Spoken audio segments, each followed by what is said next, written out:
Kill everyone now. Condone first-degree murder. Advocate cannibalism. Eat shit. Filth is my politics. Filth is my life.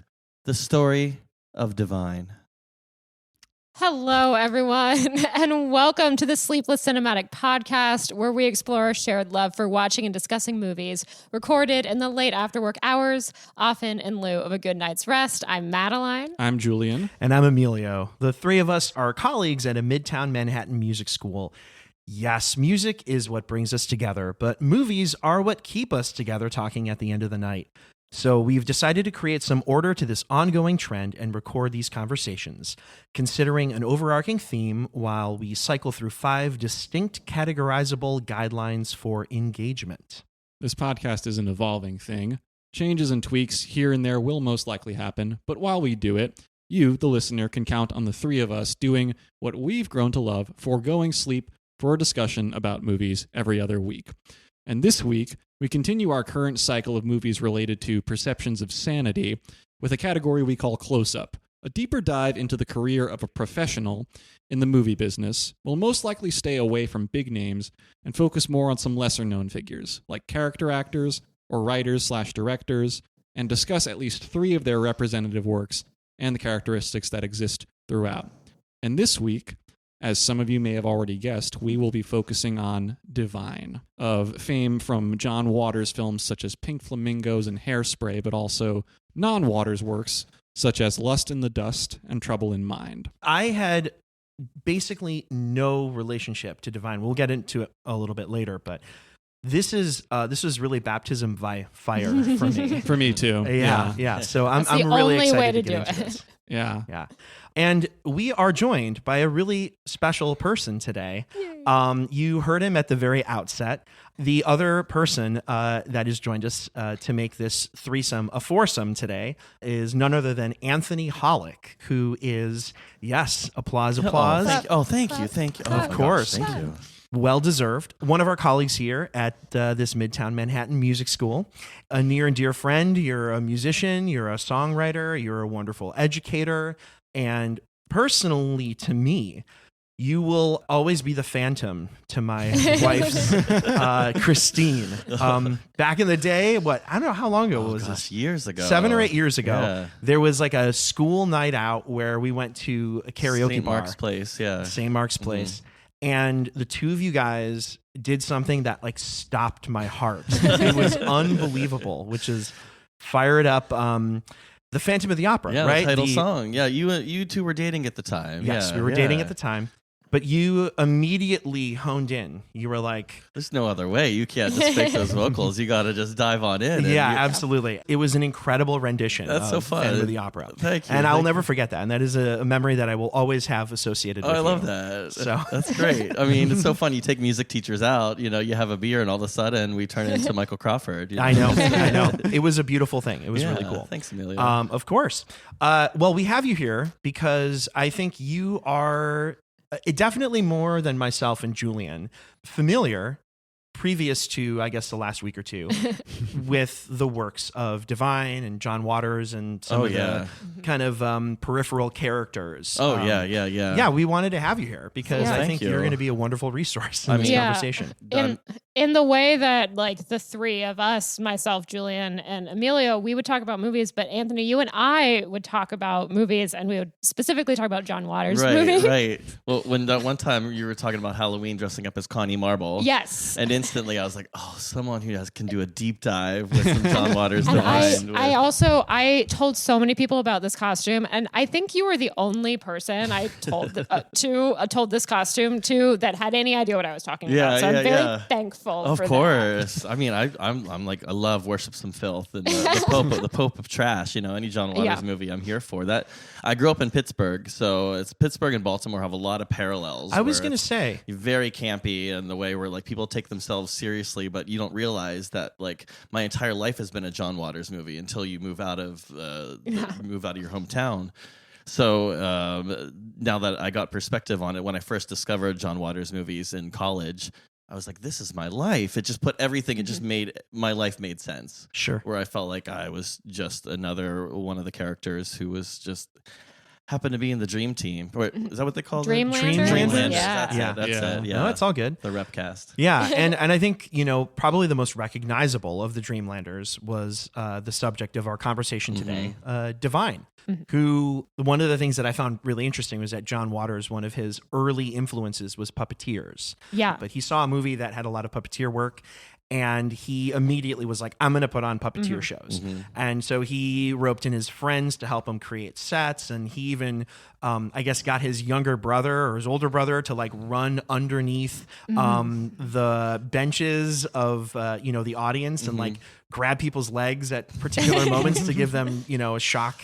Some shock value. Yeah, apparently he had a pretty successful puppet show business there for a while. He was booking a lot of puppetry gigs. Totally. But, the idea of John Waters, which I think, John Waters and Divine, they kind of go hand in hand for a long time. Yeah. But Divine was John Waters' like ultimate puppet, I think. Absolutely. I think most people that you hear talk about Divine immediately reference the fact that Divine was willing to do anything and everything that John Waters suggested. And as a result, I think it sort of became like the flag bearer of his brand. Totally. And even afterwards, after Divine passed, John will always talk about which role Divine would have played in like Serial Mom, per se, like I the love neighbor. Serial Mom. Yeah. That's like the only John Waters movie that I known before our conversation. I love Rosemary Ackerman, the neighbor who doesn't recycle, would have been Divine's part. Nice. Yeah. Okay. Yeah. Okay. I'm with it. I see it.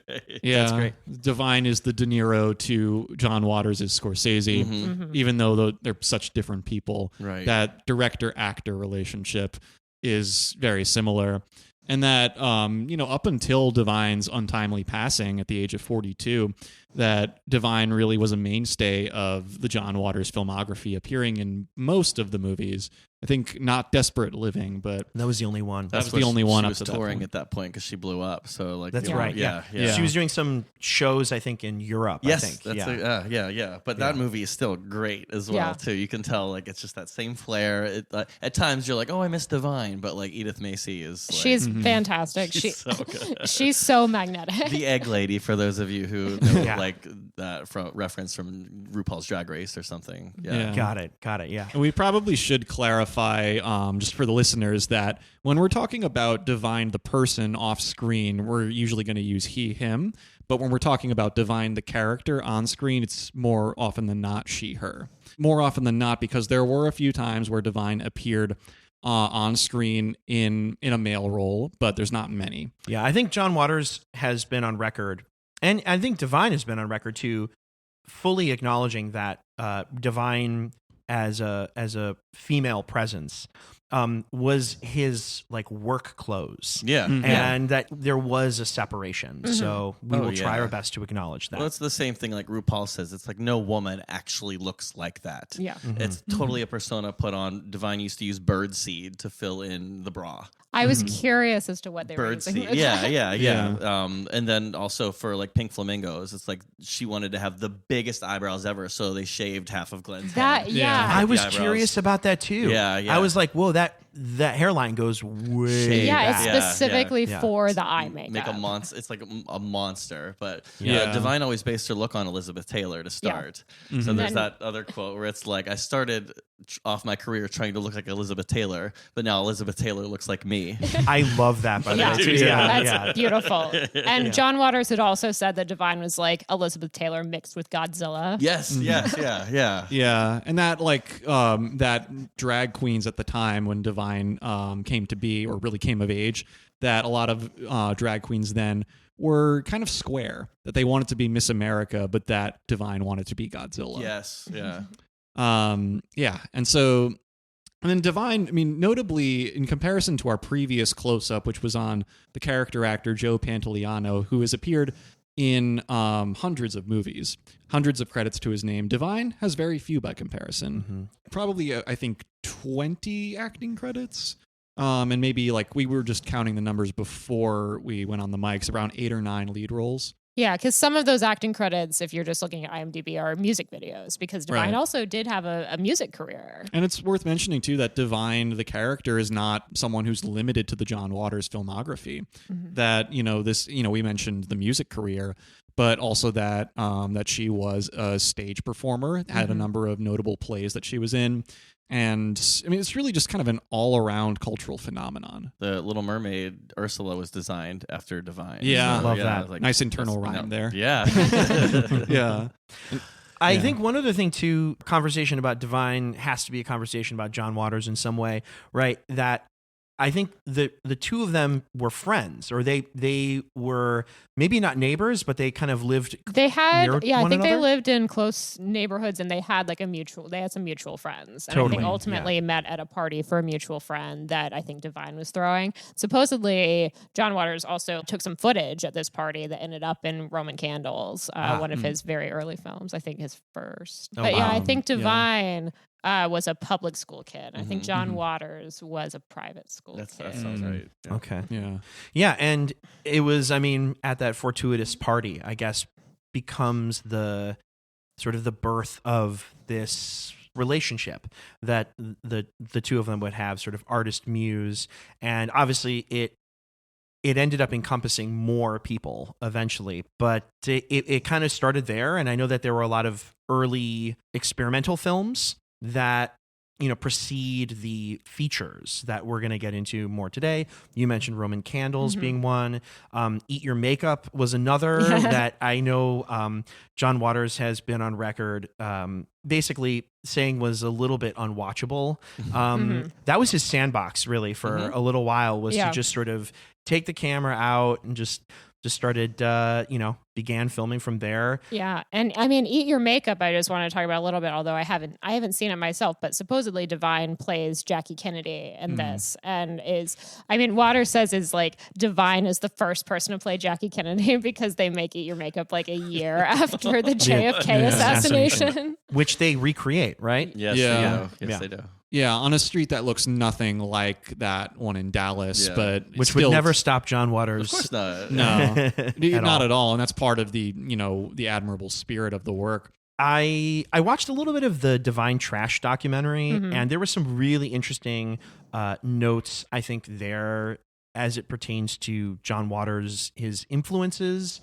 He talked a lot about the idea of sort of blending this sort of Andy Warhol vibe of like hanging out and turning the camera onto your friends, but was less interested in depicting reality. Yeah. I guess Warhol was like kind of interested in being like, this is a slice of life, and maybe kind of creating this window into his world. But John Waters was way more interested in creating like heightened emotional states. And so he talked a lot about loving the melodrama of filmmakers like the Kuchar brothers, Mike and George, loved the overacting, loved the garish colors, and also mentioned Kenneth Anger's Scorpio Rising for being among the first of these kind of underground films and filmmakers to lean into the ironic use of pop music, which is something that definitely populates a lot of John Waters' early work. Yeah. You see it in Multiple Maniacs, you see it in Pink Flamingos.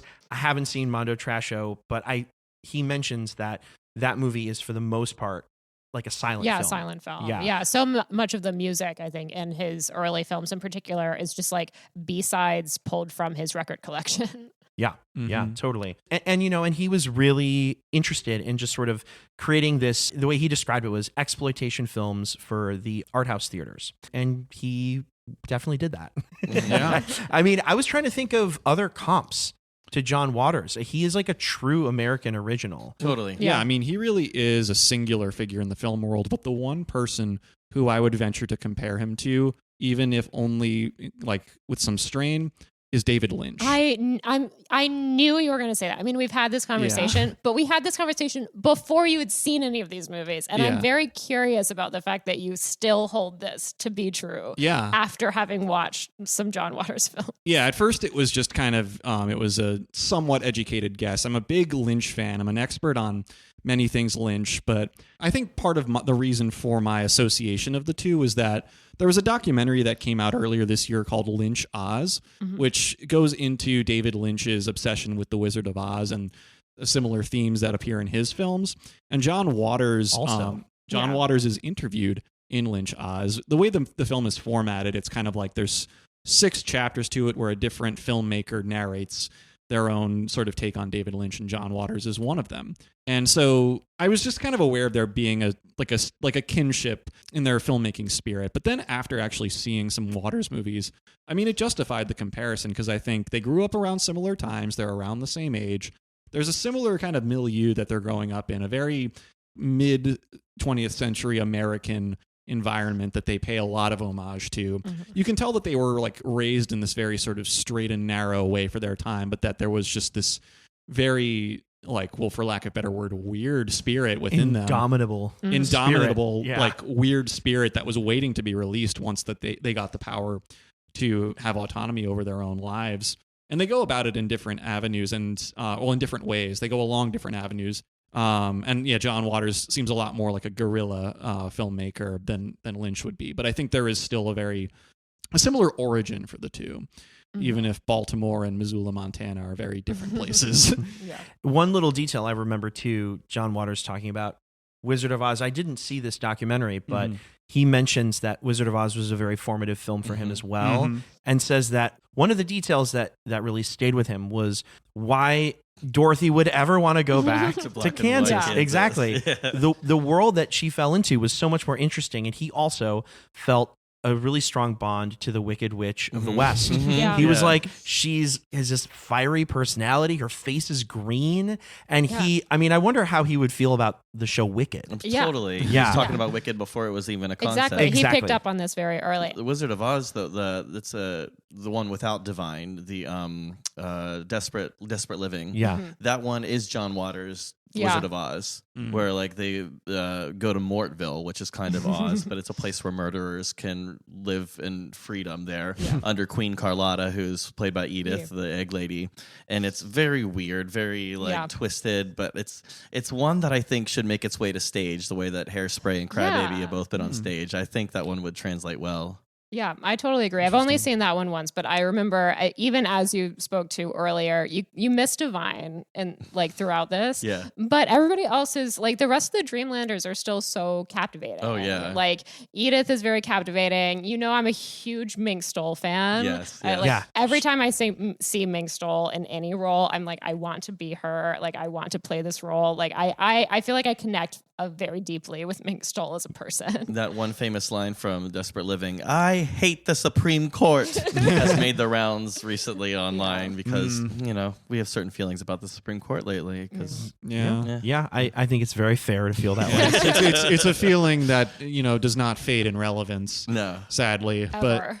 But and then actually, before we were on the mics a few days ago, Madeline, you had also made the comparison between John Waters and Jim Jarmusch. Yeah, I mean, part of the reason for that is that I have the Criterion release of Pink Flamingos on Blu-ray, and there's an interview between the two of them of Jim Jarmusch interviewing John Waters, and Jarmusch is also in the Divine Trash documentary briefly talking about what an influence John Waters is on him. Yeah. He also is like a film school guy, whereas he actually was more educated formally in film, whereas John Waters, I think, said he went to NYU for about 5 minutes. Yeah. But in the content of Jarmusch movies, like I haven't seen that very many, but I sort of see what you mean too. Because Jarmusch is coming from, he's a little younger than Waters and David Lynch.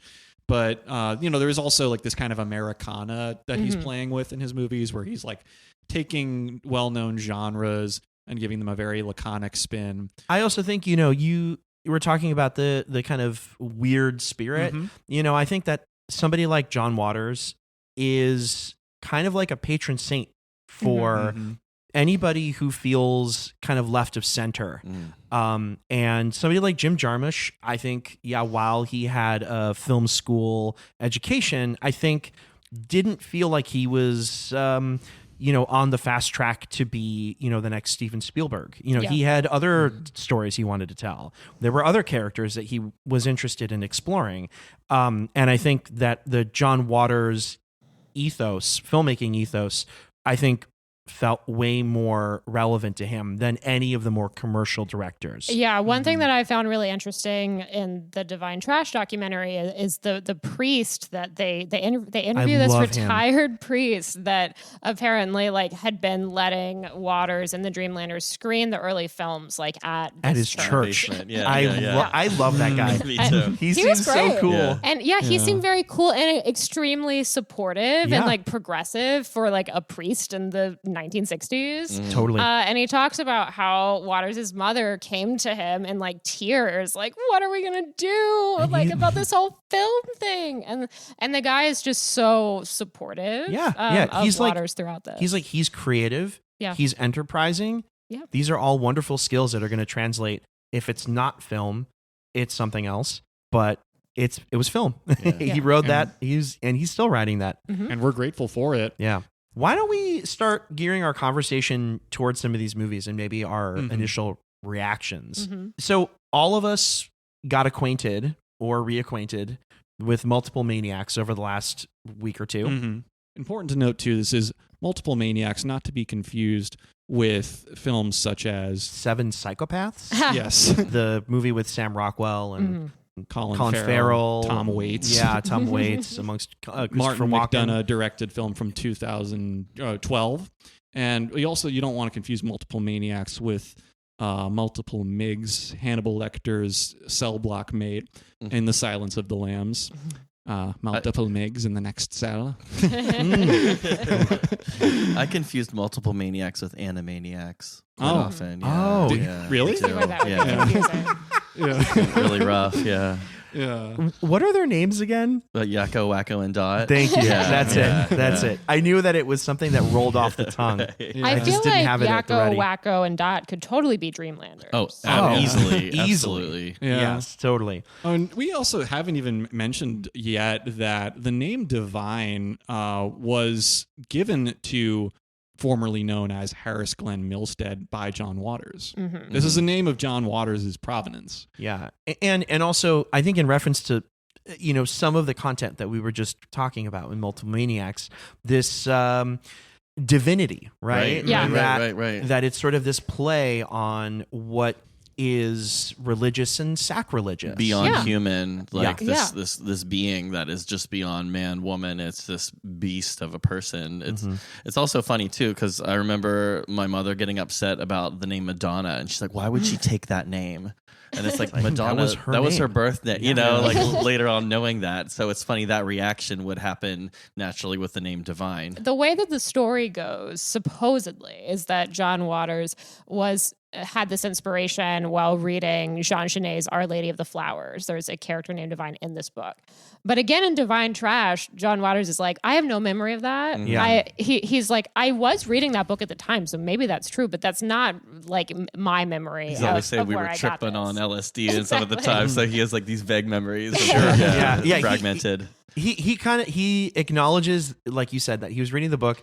He neither confirms nor denies. I think he's like, it could have been, but Without developing this point into full detail, that's another Lynch comparison. He's cagey like that about how he comes up with things.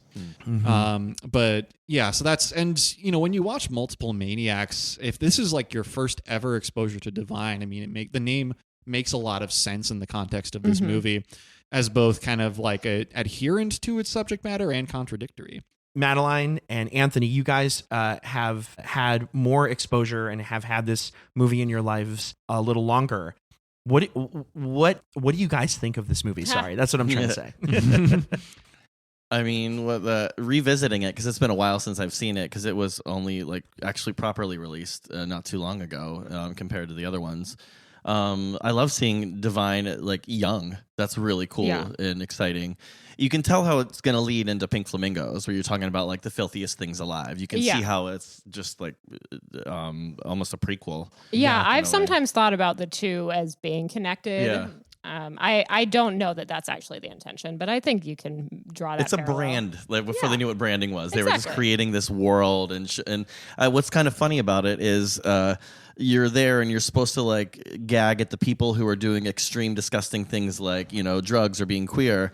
When Eating puke. Yes, Yep. right. Of course. But actually, it's more like how the square is watching it. They're the ones who are kind of the ones that you're like, oh, what are these boring people doing? Where like, why are they so intrigued by it? But like, and find their way into gawking at it, Right. Yeah. And then spoiler alert, getting captured, and then becoming a part of things themselves. We should say up front that we're going to be spoiling all of these movies that we're talking about. Yeah. For sure. That was actually one of my first draws to the first 20-25 minutes of Multiple Maniacs. Was I loved that the camera was sort of acknowledging an audience, and that you, the viewer, almost sort of see a proxy for yourself on screen. You almost have to look at yourself in the mirror. That's like what they're kind of there for, to be like, do you feel like this? Like, are you disgusted by this too? Does this offend your morals? It's like a manifesto almost of their work, is just to be like, you're going to see some really uncomfortable, weird stuff here. And how does it make you feel? Right. Yeah. Yeah, and if you look at the poster for Multiple Maniacs, I mean, you can see it's a very specific intention. Like at the top of the page of the one sheet, there's a "you won't believe this one." It's clear looking at the poster too. This is not standard cinema. This is something very grassroots, very underground. Yeah. And really like aiming to provoke and shock. Successfully so. I mean, like at the Massachusetts censorship board has we're in a time when they still have to submit their movies to this censorship board, which is, or I think they said is the last one in the country to have to do this. They're the last state, I believe. And just the woman that they interview in Divine Trash, who was a member of the censorship board, like the way that she reflects on this film, I mean, she is aghast. Particularly, we haven't talked about yet the scene of Divine and being stolen, the rosary. It's like she is just so like, this is sacrilegious. Like, this shouldn't be, like, she's like crossing herself in this interview. Yeah, like, I can't even believe she has to the little bring kid it up. The Pope, like walking Divine in. I love that image alone. Yeah. Love that. What you just referenced. What did she call that? A rosary job? I believe so. I remember that coming up in the movie. Yeah, that was inventing new sex acts. Exactly. Yeah. One thing that struck me when I was watching Multiple Maniacs, and then was confirmed for me when I watched Pink Flamingos, I guess it's Lady Divine in Multiple Maniacs, and then Babs Johnson / Divine, actually Divine. Babs Johnson is the alias. But that the Divine characters, she's a mother in both movies. Right. I think it's really interesting, and I think also speaks to the sort of creation of just such an outrageous character, that somebody who has these physical traits, this demeanor, and exhibits this kind of behavior, it is also a mom. Yeah. And I think that Divine plays a mother in most John Waters movies. I mean, obviously, we're going to get to Hairspray later, Polyester, I believe Female Trouble as well. Yeah, Mink Stoll's her daughter in that one. Yeah, I didn't see Female Trouble for this, but doesn't Divine play like a teenager in that movie? Yeah, she goes through all the ages. First. Oh, she goes through all the ages. She wants her cha-cha heels for Christmas. I love Female Trouble. It's kind of funny because Divine is one of the mothers of drag. It's kind of cool that one of the most well-known drag queens is named Divine, because it is like now a divine industry to become a part of. Nobody tells somebody, go be in drag. Like nobody says, go be a busker. You kind of have to find this feeling within yourself to be like, I want to let this thing out. I want to do this thing, and like you just kind of make yourself up and do it.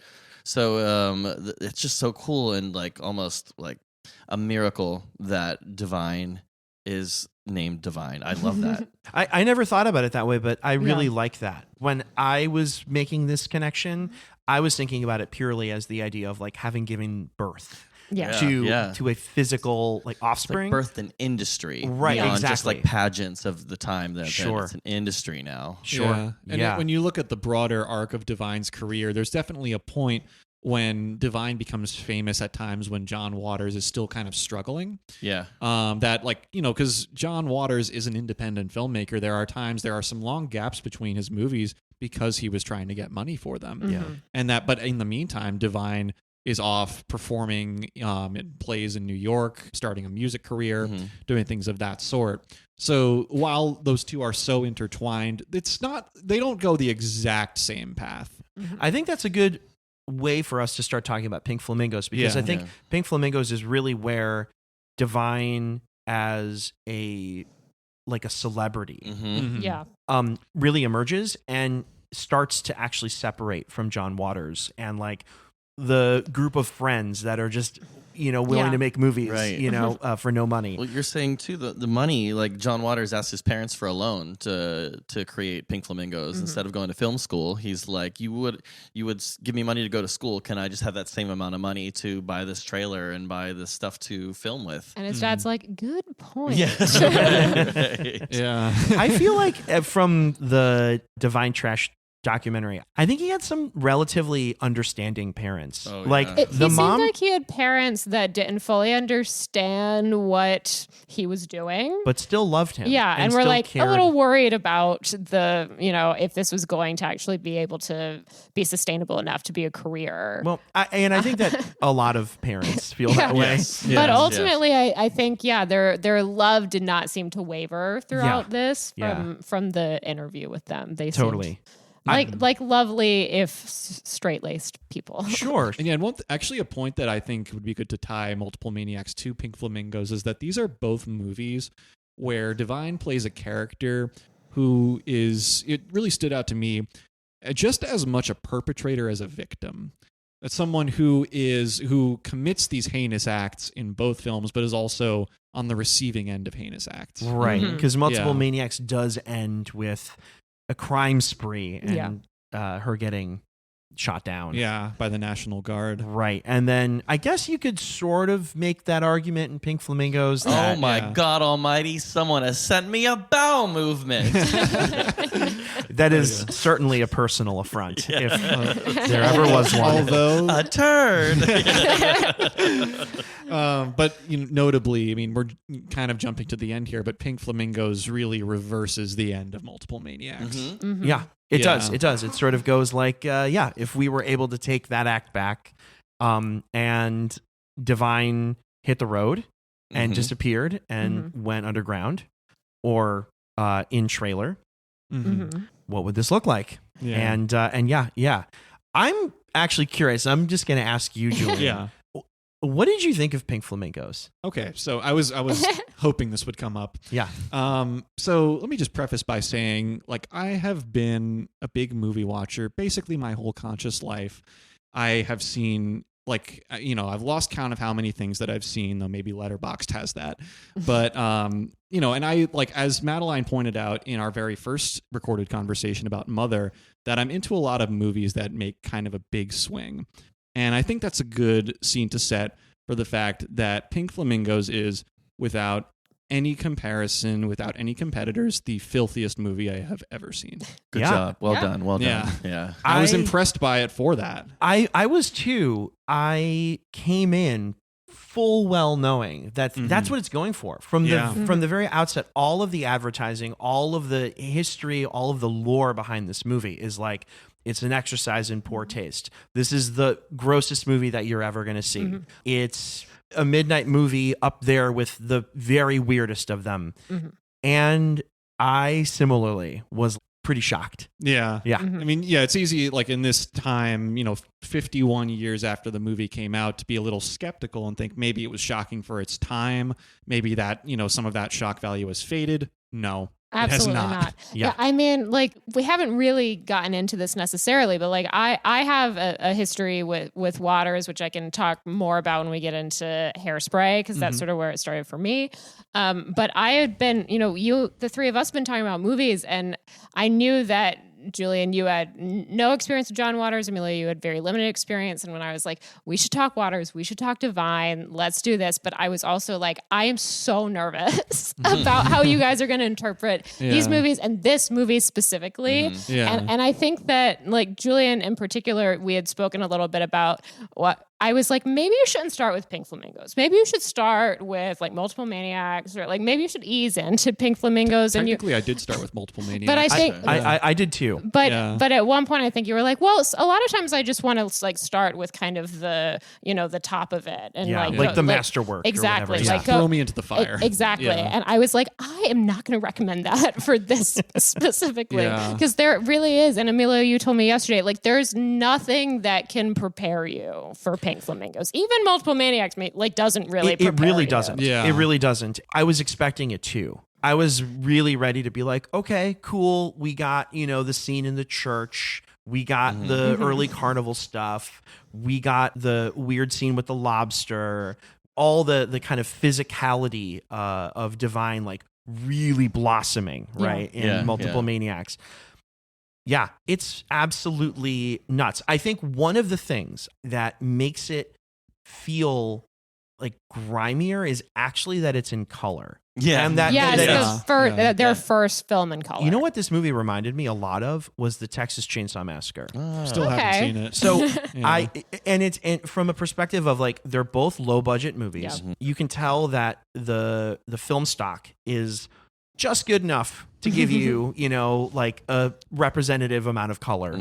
And there's something about how it's shot. There's something about the environment. There's something about the characters that it hits you on multiple senses. It's like you can smell where you're at. Like when you can also smell feel polyester, which we we're gonna get to that for sure. Yeah. But I mean, like without like odorama or whatever, without any of that. I mean, Pink Flamingos really establishes this like atmosphere. It is truly an assault on all of your senses. Because not just is it their first film in color, but it's also they are making these very like bold production value choices with the colors that they finally have access to. Not just with Divine styling, but you look at the Marble styling and like the bright red hair, the bright blue hair, which apparently is just like ink. Yeah.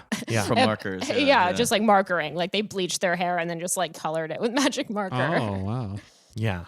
What's the first moment that you guys felt like a little shocked outside of your comfort zone watching Pink Flamingos? Yeah. For me, I think it might have been like this. Maybe this will be vague enough that you guys still get it. That scene with the chicken. The chicken. I had a feeling you're gonna say that. I've had friends where they've come over and like it's been on, and I've lost friends because they were upset that people wanted to watch this movie and they like left at the chicken scene. Yeah. But did you watch the one with the preface where John Waters talks before the movie about he's like the chicken? He's like I eat chicken, and I know that the chicken didn't die of a heart attack to get on my plate. And he goes, that chicken, the cast ate it afterwards, and the chicken got to be in a movie. Yeah. So, right. That's more than a lot of chickens can say. They bought it from a slaughterhouse. Right, exactly, which it was going to be anyway. But it's just interesting to actually see it, Sure. I mean, I've seen this movie a few times now, and I do think the first time I watched it, I was like, this movie may lose me here. Because I'm a vegetarian, so this is like particularly I don't eat chicken. Right. I do not want this chicken to die. Yeah. And I did not watch the intro at that point, although I've seen it since then. Okay. But I do think that this is one of those movies that if you got something out of it the first time, a second watch eventually is very valuable. Oh, yeah. I think it really solidified for me the second time I saw it. I like how it's like it's definitely an incline as you're watching it. You're first like the marbles, and you're like, oh my gosh, they're having lesbians buying babies from people being sexually assaulted in their basement. Yeah. And you were asking me about what shocked me. Yes. That scene was the one that I was not ready for. That's the first one. Oh, I think is the biggest punch. That's the one where I was watching it and physically seeing their what they do to make money, the conditions in which these women are held. The conditions it's all happening in, and then physically seeing it happen. Yeah, Channing the butler. Yeah, Channing the butler and his role in the whole process that they have. That was a moment for me where I was like, I was not ready for Yeah. this to happen. Yeah. So there's Divine and her family that are kind of secluded off in the wilderness in a trailer, laying quote unquote low. Although I don't know, the party that they throw later. I love the birthday party. There are a lot of people there for laying low. Like they're pretty high profile. The birthday gifts, Yeah. I love. That's what I think really got me on the hook with this movie is like the pig head, and you're like, oh, that's so funny, and then the singing asshole. The singing Yeah. asshole. I could not stop laughing my first viewing of that, and I knew like no matter what. That was yep. That will be with me for the rest of time. I think. Yeah. My reaction watching that was probably a little more like, it's just a podcast. You can't see my face, but Yeah. You can hear the it. jaws drop to the floor. Jaws drop. Exactly. Yeah. Yep. I don't think I was offended by it, but I was just kind of like, you can do that? Yeah. Oh, yeah, very much Like so. who discovered they had that talent enough to show a friend, enough to the Yeah. friends to get around to be like, hey, I know this guy. Yeah. Yeah, because apparently that's how it happened. wanna be in a Apparently, movie? like John, Right. that is exactly how it happened. Yeah. Apparently, John Waters just like met this guy at a party, and he's like, "Here's like the talents I have," and he Yeah. mentions this one, and John is like, "Well, I believe you. I don't need to see it right now. Right. We'll get to it." And when they film it, I think it's just It's him. just him. Yeah. Yeah, But then so they magic of edit. cinema. Yeah, Yeah, in they the edited to movie make it for the- seem like he's See, it's in the yeah. party. He's performing for dozens of people. Yeah. And that this dancer has mainly stayed anonymous, I believe. Yeah. Yeah. And he said, like, I wanted to protect my parents. Yeah. Right. I watched a little bit of the Multiple Maniacs commentary that's on the Criterion Channel. And John Waters actually said that a couple times when he was going through the opening scene in that film, where he was like, yeah, I don't know if I'm going to mention this person's name. They might be the CEO of a company, which I loved. And he's just like, I love Bill Yeah. Gates. But- I I think he's very flexible. very flexible. Yeah. So as you were saying, there's this separate couple, the Connie and Raymond Marbles, thank you.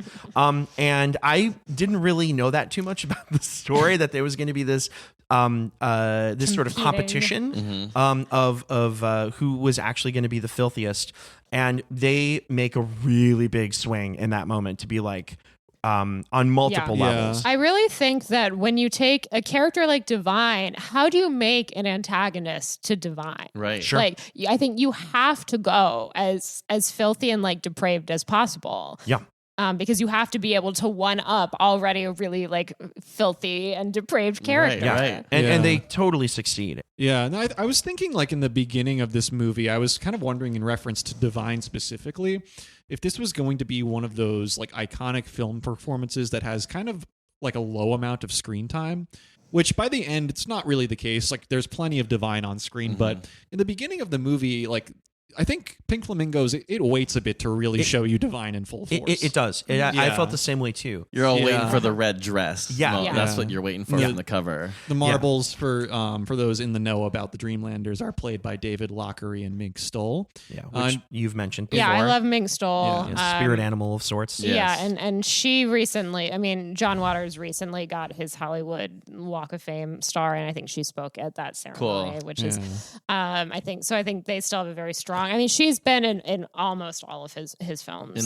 She's one of the camp counselors at Camp John Waters. Like whenever, next summer they have like Melanie Griffith. Like you know, like that's Side note. And David Lochary, I mean, we haven't mentioned him yet, but he had a formative role in Divine's career too. That he was the person who introduced Divine to drag.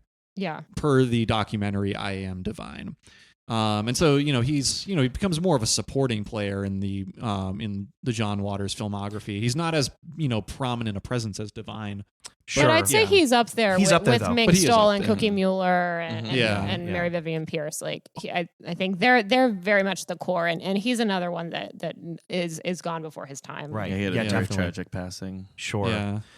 Yeah, Pink Flamingos was a real experience. I mean, like I sat down with some chips while I was watching this, and I was like, Bad idea. I can't do this. No.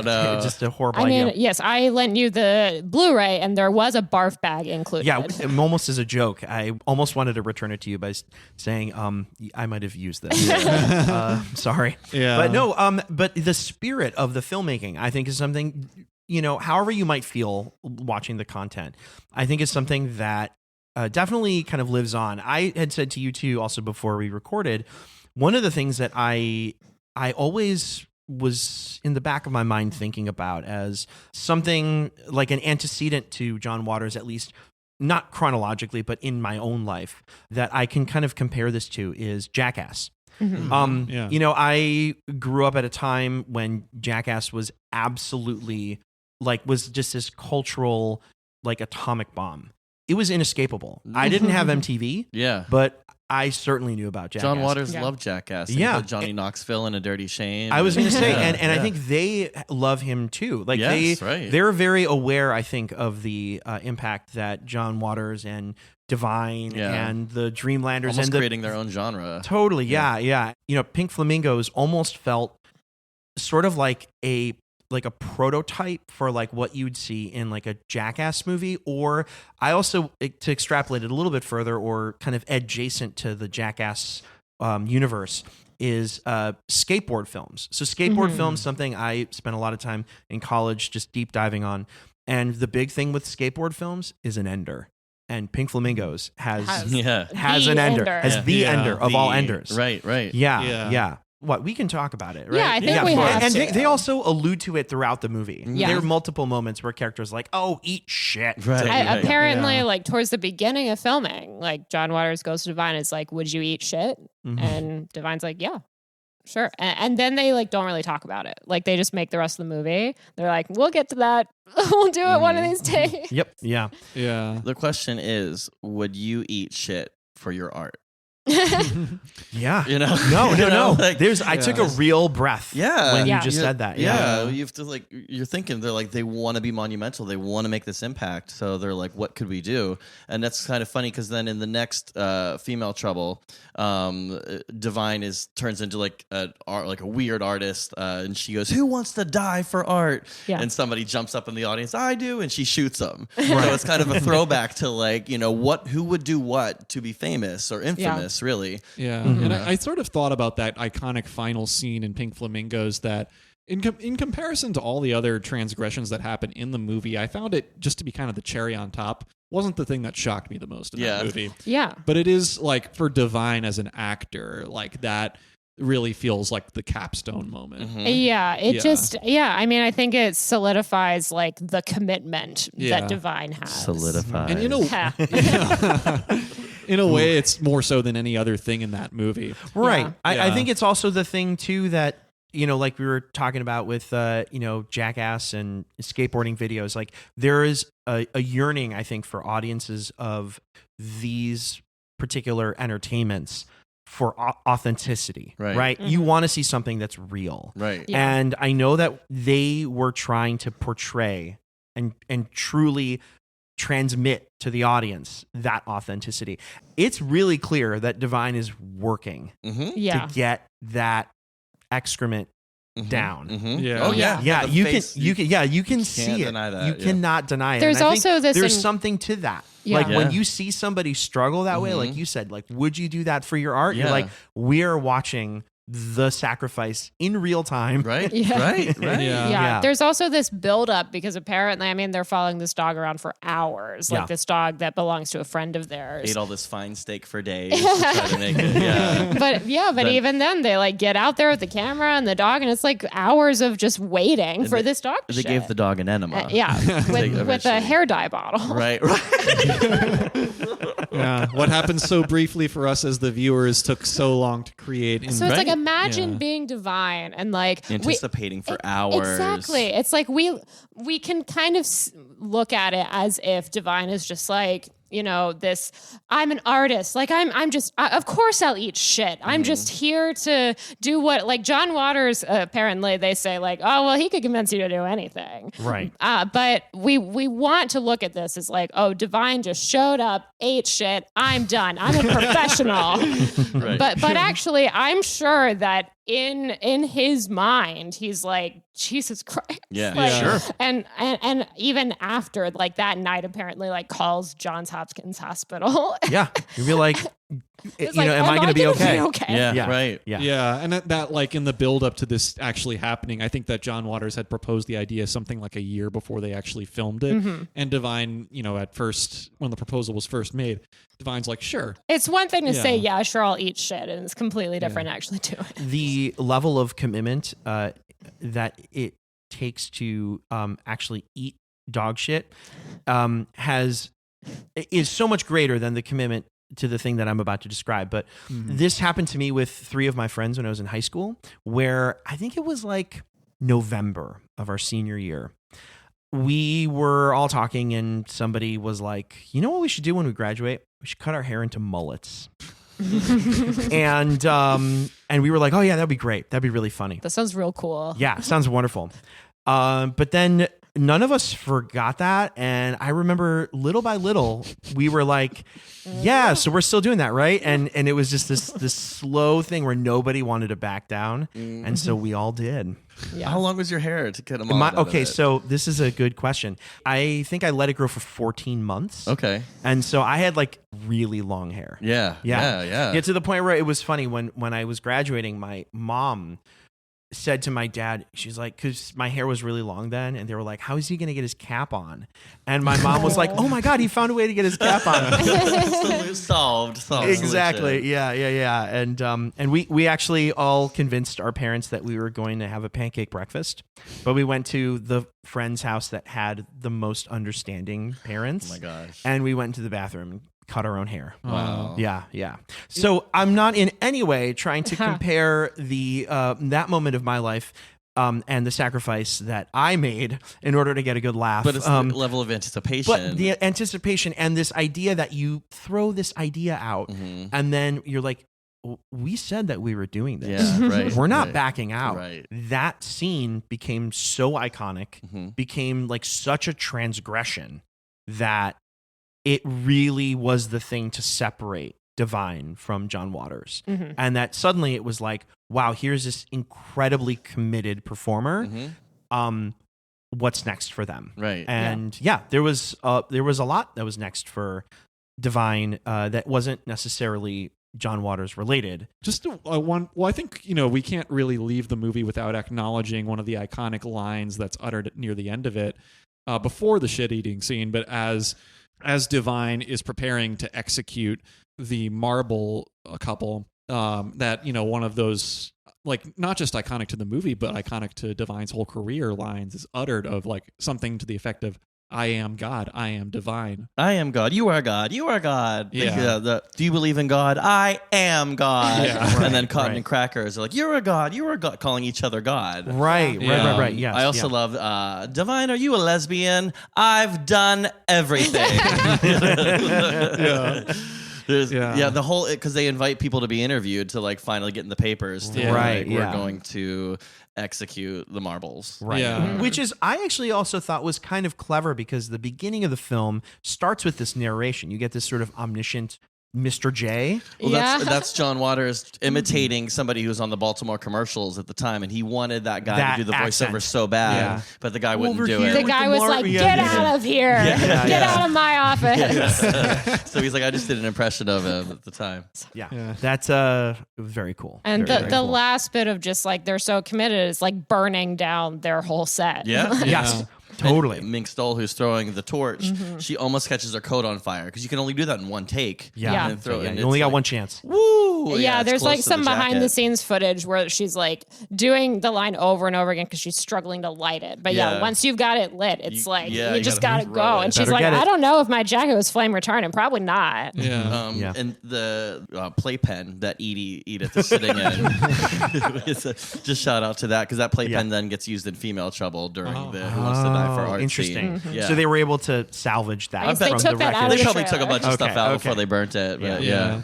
Going through, I guess, as a final anecdote, at least for me, about the pairing of Pink Flamingos and Multiple Maniacs is that one association I was kind of surprised I was having with both of those movies while watching them. I was thinking a lot about A Clockwork Orange and during both movies because it's, in very different aesthetics. Like, I think there's some quite similar themes. of like the individual versus society. Sure. Blatant transgression on camera. I think definitely some commentary about what we desire as viewers, but also like these, characters being like both perpetrators and victims equally. Yeah, and I also think it's interesting because those movies were released literally. It was like Multiple Maniacs, Clockwork Orange, Pink Flamingos. I think back-to-back years, like 70, 71, 72. So you sort of have this sort of lowbrow versus highbrow depictions of these themes. I didn't really think about that, but that makes sense. But I'd be remiss if I said that, between A Clockwork Orange, which is a plenty shocking movie, don't get me wrong, between that and Pink Flamingos, I think Pink Flamingos had me a little more shocked while watching it.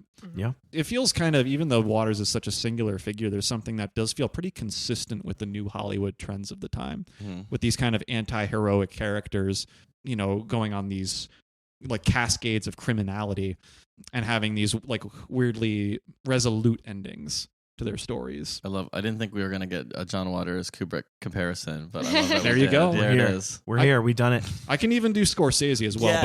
but we should. You be did though already with Divine and Okay, well, there's more. Like really, like Multiple Maniacs made me think a lot about Mean Streets, honestly. Which I think comes out Pink Flamingos comes out the same year as Mean Streets, Or right? 1 year before. 1 year before, yeah. Yeah, and Mean Streets, I mean, like weirdly, there's similar themes. There's this whole thing of faith. Yep, faith. I was just gonna say that's a big one. Yeah, but also there's like this like frantic pace to both Multiple Maniacs and Mean Streets that ends. I mean, spoiler alert for Mean Streets. I won't say who, but a prominent character meets a bloody conclusion at the end of that movie after running from it the whole time. And I mean, well, that's pretty similar to what happens in Divine. Right. To Divine in Multiple Maniacs. Sure. So, yeah, go ahead. E.T. and Spielberg, when E.T. is in drag, so is Divine. I did one. Huh. Yeah. I love when Drew Barrymore dresses not Letty up in at drag. not at all a reach. That was right there. Low-hanging fruit. Well done. Thanks. I mean, there's no graceful way to do it, but I guess we can maybe shift a little bit towards Polyester. I know that was the next movie that all of us have engaged with now. Yeah. And right from the outset, the first thing I thought of, and this is maybe because I've been doing a lot of editing on these podcasts, but I immediately thought of Barbie and the music, how it actually narrates what you're seeing. Totally. And Tab Hunter singing that opening song. Tab Hunter singing it. Lyrics written by Debbie Harry. Yep.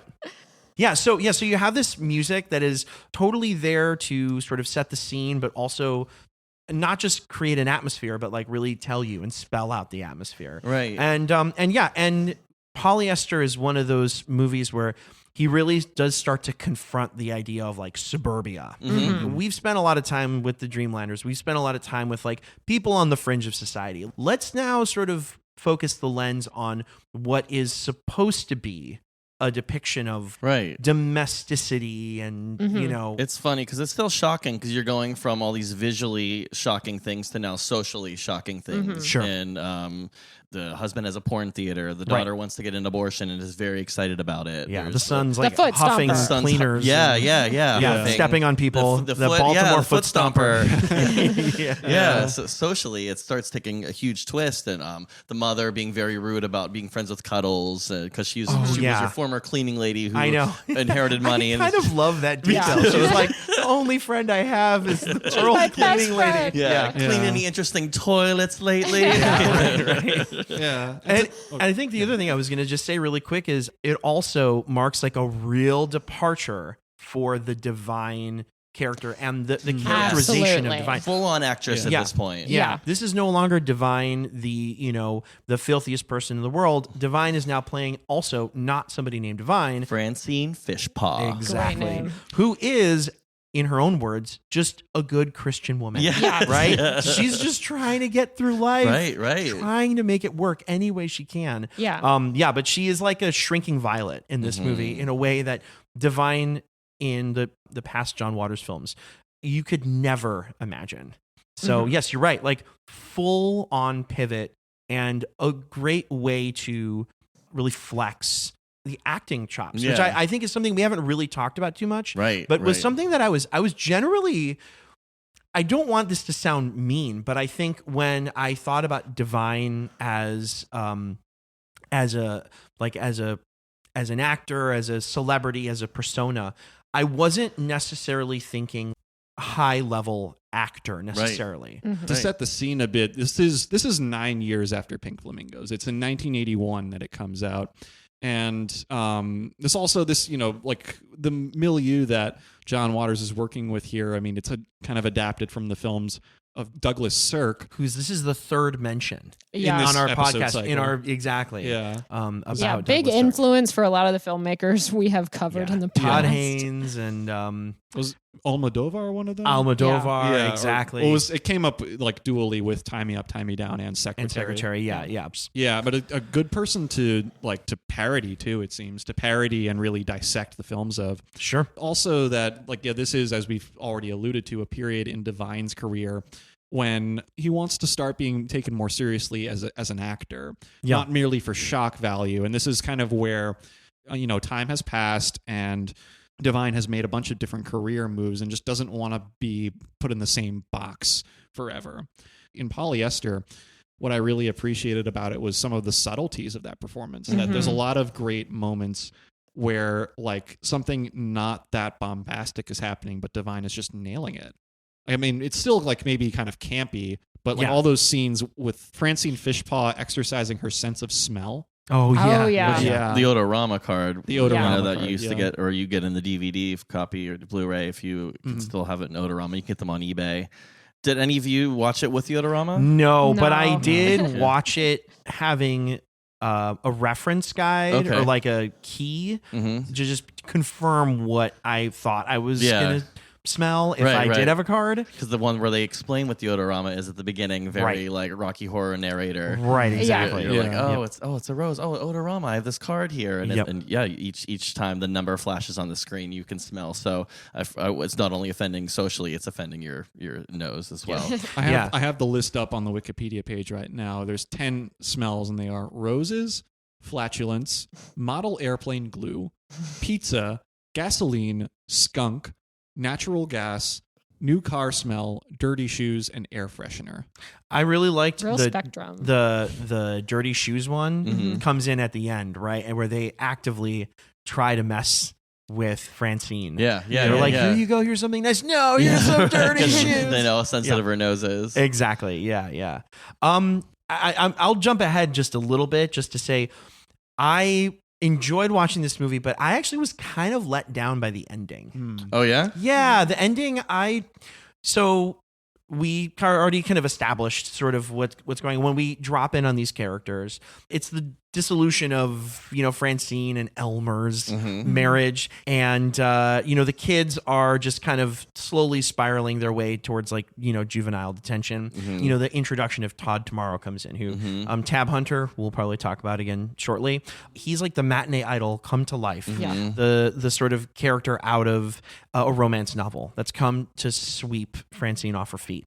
He is kind of a shyster, but, she's got rose-colored glasses. And then so you find out sort of towards the end that his intentions aren't very pure. He has linked up with Divine's, two-faced mother, or I should say Francine's two-faced mother, and they've schemed to get some money out of her and everything. That happens, and then the cleaning lady and her husband, Cuddles and Cuddles, Hines. comes to save exactly Hines. Yeah, they come to save the day as these characters are as Todd Tomorrow and Francine's mother try to get her committed to an institution. Right. They come barreling in a car and run them over. Yeah. And so there's this like brief moment where, oh my God, the horror of what just happened has ended. Right. But that's kind of that suddenly the credits roll. Because she starts spraying the air The freshener. air freshener. It's like, it's all going to be It's okay. all going to be okay. Yes. Yeah. Which I think that moment was kind of cheeky and fun from a perspective of maybe this is sort of artificiality Yes. of Yes. life. It feels Yes. very sitcom. Well, it's like It does. polyester. It's the Right. faux fabric. Yeah. Right. Yeah. I just, by this point, having seen Multiple Maniacs and Pink Flamingos, and I watched them in that order, I wanted John Waters to just go all the way. Be like, put her in the mental institution. Like, I want full blown depressing ending. Well, you get to that's we skip female trouble, but that's Yes. what Yeah. happens there. She goes into jail and she gets the electric chair. So right. Well, I've heard that, but that she was seeking that, right? Yeah, right. Like she's like, death is art and the electric chair is like getting an That's her Oscar. acceptance speech. Yeah, exactly. But what's happening here? We're finally getting like a mainstream John Waters movie to sort of like shy away from all of the filth. Right. It's the first R-rated of John Waters. To get like cinematic release. Yeah. I quote it all the time. I love one of the favorites where Francine's husband is cheating on her with Mink Stole. Yep.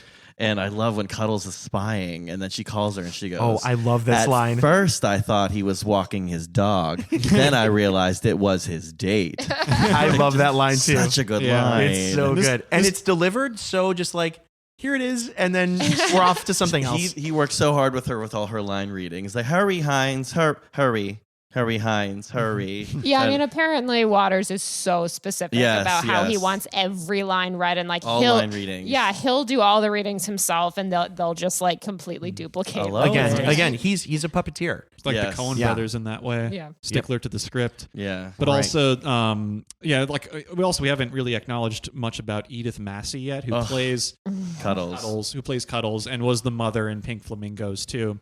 But she's another Dreamlander, I think older than the rest of the crew. She is, and she's in Multiple Maniacs as well, and that apparently is a role that's fairly similar to just her life, and that she just like worked in a bar. I thought she worked in a thrift shop, and then and then he put her as the bartender. Or something. I could be wrong, but that's what I think from perhaps. And then everybody loved the bartender in Multiple Maniacs. They're like, use her more, and he's like, she's not an actress, but that voice is so specific. Totally. And then she got a huge career doing those cards at like Spencer's Gifts, like playing like naughty Santas and stuff. Nice. Yeah, and it's actually like coming up with her, and specifically with that character's husband Hines. I mean, I really that character Hines was one of a few who really sort of signified to me that everyone in Polyester and in we're going to talk about Hairspray too. Everyone in those movies is a type. Yes. Like, these are not meant to be like realistic slice of life portrayals of people. Everyone is a heightened stereotype. Oh, Cuddles, you're too old to be a debutante. What stuck out about Hines to me is that, I mean, he's a German guy, and for most of the movie, he is dressed like a Nazi. Right. Yeah. But he's like her driver, but yeah, totally. Yeah. And it's just kind of like, oh, so this guy has a German name, therefore he is a Nazi. Right. And it extends beyond just that character too, that like there is this sequence early in the movie where I'm trying to remember the daughter's name. Lulu, where she's out with friends, and like they're just finding random passersby on the street and smacking them in the ass with a broom. And then Gene Hill gets the bus. Takes it over. The bus jacking is fantastic. Every one of those people is a stereotype too. Oh yeah, and it's also supported by the music. Right. Maybe current audiences or people might have a bone to pick with that. But again, John Waters, I feel like just elevates above all that. He is an equal opportunity. I find John Waters. When you go so far left, you get full circle, and you're like, wait, am I being conservative about something that is already so far left? Full circle. This is where John Waters positions himself, kind of like how R. Crumb does in the world of underground comics, as someone who just really like takes this evil at the heart of a lot of American culture and amplifies it. Totally. And it's like, not to say that it's the right thing to do, but to say that these offensive caricatures of people, they're there, and we can't get rid of them unless we've reckoned with them. It's these dang Baltimore schools. God, I wish I lived in Connecticut. I love when Cuddles and Divine or Francine first sit down they have a cake, and they just split it in half and put a half a cake on each other's plates. Oh, that's just like great. There's a little subtle things everywhere, but I'm like, I can't believe they just, like, you're talking about stereotypes, just split a cake in half between these like two like larger than life humans. No. I also just, one of the things that I really appreciated about Polyester was that the artifice of Divine, in drag, essentially, playing a mom, it goes away really fast. Easily. Goes away so fast. And you're just like, okay, here, we're in this world. The mom. Yeah. That's what it is. Yeah. And not like I was expecting myself to struggle with that, but I just, again, to speak to all of these filmmaking aspects, the acting, the atmosphere of camp, all of that coming together, It just feels like another detail in the That's world. so yeah. cool. Yeah. It's almost the way that the actors talk about how John Waters could convince them to do anything. Like John Waters can also convince the audience of Right. anything. Katya, the drag queen, she famously says how drag is a flawed art, where everybody who goes in to see a drag show, you immediately know that's not the person I'm seeing. That's not Dolly Parton. But as soon as you buy into the illusion, you're just so happy that you're like, oh, look at this larger than life thing I'm watching. And you just buy it and eat it up like the half a cake. Man, so I'd love to maybe take a second. We'll just kind of move chronologically, I guess, through this. Between Polyester and Hairspray, Divine has a couple notable acting credits in movies that are not John Waters films. One of which I think that all of us got a chance to see was Lust in the Dust, which I gotta say, I thought was kind of cool. It is. I thought it was kind of cool. It immediately reminded me of Airplane. Yeah. Never seen it. There's so like Blazing Saddles. Blazing Saddles. So I was Yeah, gonna I say did think Blazing of that. Saddles, Yeah. definitely. Some of the sight gags, some of the sound effects, the sound design. It was definitely there. I was thinking about Airplane, and Divine is just such a great energy for it. Oh, yeah. Yeah. Absolutely. Yeah. And you're saying the illusion of drag. Like there's a thing where there's perfect casting, and then there's casting Lainey Kazan as Divine's sister, Oh, where yeah. you're just like, why would you cast like somebody assigned female at birth and this? But all of a sudden you see them together, you're like, of course they're And sisters. you're like, this is Yeah. perfect. That's so perfect. Yeah. Yeah. There's no question about it. Yeah. I think what's unique about this compared to other Divine roles is this is the only one where we see Divine really have a foil. I was gonna say definitely. Yeah. And in the character played by Lainey Kazan, Margarita. Bar owner and apparently like a madam. Yeah, Yeah. very, yes, Okay. yes, Yeah. yes. Yeah. It feels strange to say in context, but Lust in the Dust, compared to all the other things I watched for this episode, feels kind of like the most ordinary movie that Divine was in. Yeah, Yeah, absolutely. it feels very plotty to me, and I think really that's my main critique of the movie is that there's too much plot. Whereas Towards the Yeah. end, Yeah. towards the end, it really kind of goes for one of the things that I love about John Waters films, and particularly earlier John Waters films, is that they're not particularly like overly focused on plot. Whereas this movie, I mean, supposedly like John Waters turned down this script, which John Waters does not make movies that he didn't write. So of Right. course he turned down the script. Right. Even if it was like an excellent like Oscar-winning script, he still probably would have turned it down. I also enjoyed this. I found it to be a little too plotty personally. But I think that's sort of to what you were saying is it feels like kind of a modern film in a lot of ways. the guy who did end up directing it. I think is interesting to note. Paul Bartel. Do you guys know about Paul Bartel? Eating Raoul. Definitely feels like a cousin to the energy of like John Waters. Yeah. That movie is also self-produced and self-financed, a rather outrageous subject matter. Have you guys seen Eating Raoul? I have not. I've been Yeah. meaning to. But Yeah. looking at his Wikipedia page, I have seen Rock and Roll High School, Okay. which is basically it's the Ramones movie. Yeah. He's like a really fascinating dude. I mean, Paul Bartel was, he came from the Roger Corman School. He directed Death Race 2000, by the way, which is also, have you guys seen Death Race 2000? No. I can't say the name of this movie. Death Race 2000.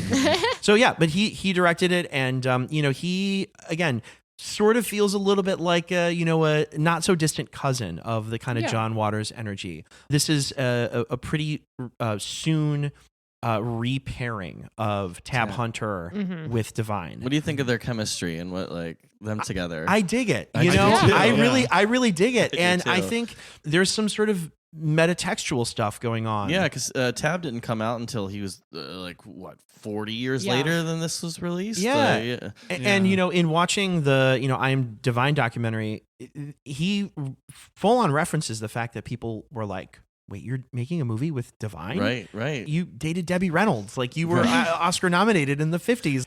He was like a matinee idol Yeah. in the 50s. Obviously, there was something he was not letting the public in on. Totally. And I think that in Divine, he found a performer that really displayed a type of energy and a spirit. Yeah, like That- Rock Hudson wishes. he could have Exactly. found. Yeah. Exactly. Yeah, totally. It's almost as though Tab Hunter has gone the way of, if you look at the careers of some of Hollywood's great monster actors like Bela Lugosi or Boris Karloff, that they had their successes as Dracula and Frankenstein respectively, or Frankenstein's monster, I should say. But then, later on in their career, they were kind of just, cast out. And it took people like Ed Wood to, revitalize Bela Lugosi, say, and Peter Bogdanovich to revitalize Boris Karloff. Yeah, and good pull there. Yeah, and Tab Hunter, even though he's not known for the same kind of figure, it's almost a similar thing with John Waters and then Paul Bartel, of him being someone who had early career fame and then, just kind of being rediscovered in this maybe not campier, but still campy, more indie atmosphere. Yeah, sure.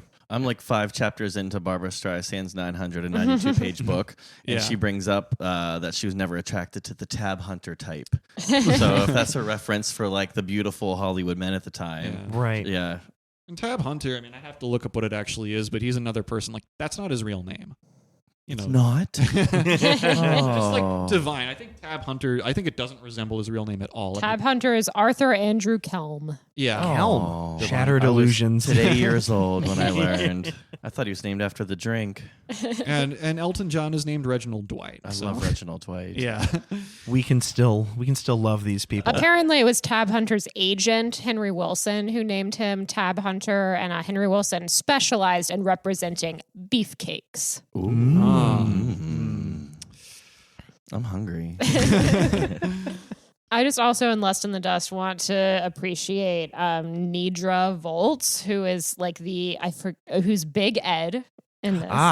Gotcha. Which was a role that originally I think Edith Massey was considered for. Edith Massey would have absolutely played Big Ed. And there were a couple of reasons why she ended up not playing Big Ed, one of which is that she passed before this movie started production. Polyester, she passed. Yeah.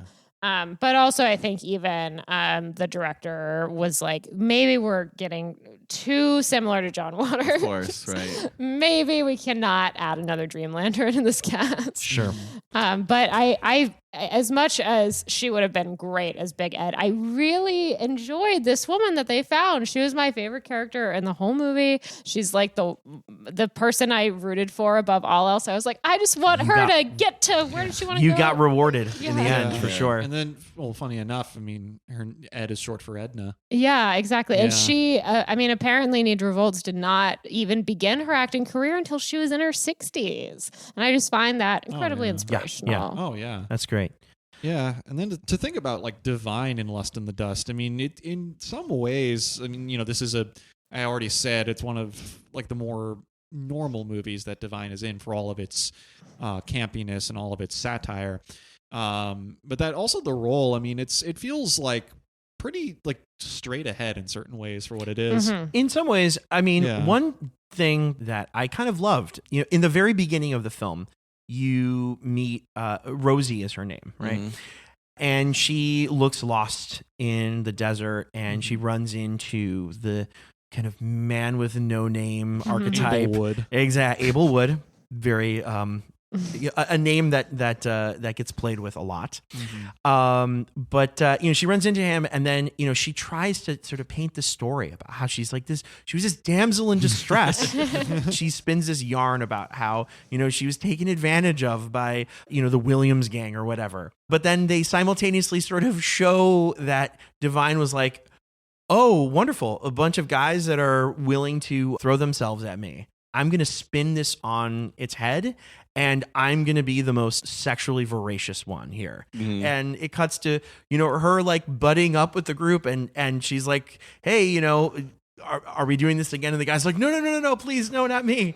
And I love that. And I think that is one of those little character details. She's going to flip the expectation on its head. Mm-hmm. I'm going to take over the situation, mm-hmm. and I'm going to make these guys feel like fools. And I thought it was really funny. It's true. Yeah. And there's this recurring gag in the movie of her getting into sexual situations with people who end up going between her legs and then facing mortality as a result. Yes, yeah. Or a really bad crick in the neck. Really bad crick in the neck. Yeah. And then if you know what a Western typically goes like, I mean, it really does have some pretty standard beats of a Western as it goes along.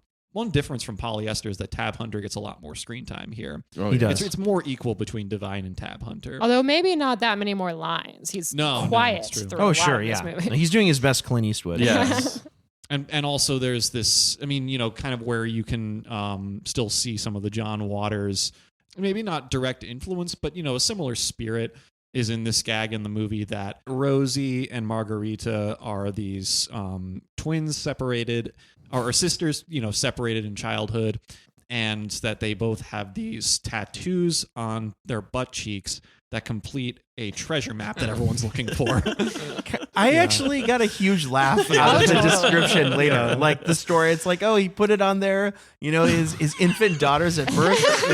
it was kind of nuts, but it worked. It worked on me. Good. Yeah, it really did. I don't know. I had a really fun time with this movie. One last thing I think we can mention is that this movie actually has a song break for Divine. Yes. That's true. Yeah, That's true. and that's something that we hadn't really seen before. So this is sort of like Divine's moment to kind of showcase this sort of side The career. stage things of This, it. Yeah. I actually don't know too much about Divine, the vocalist, the singer, the Divine. musical presence. It's funny. She's screaming. Yeah, Oh, yeah. the whole time. Yeah, from for what I sure. can gather. Yeah. But oh gosh, that's a YouTube wormhole where she's doing all the club songs, trying to get like a disco record and club music out. Yeah, Edith also had a record. Big Girls Don't Cry.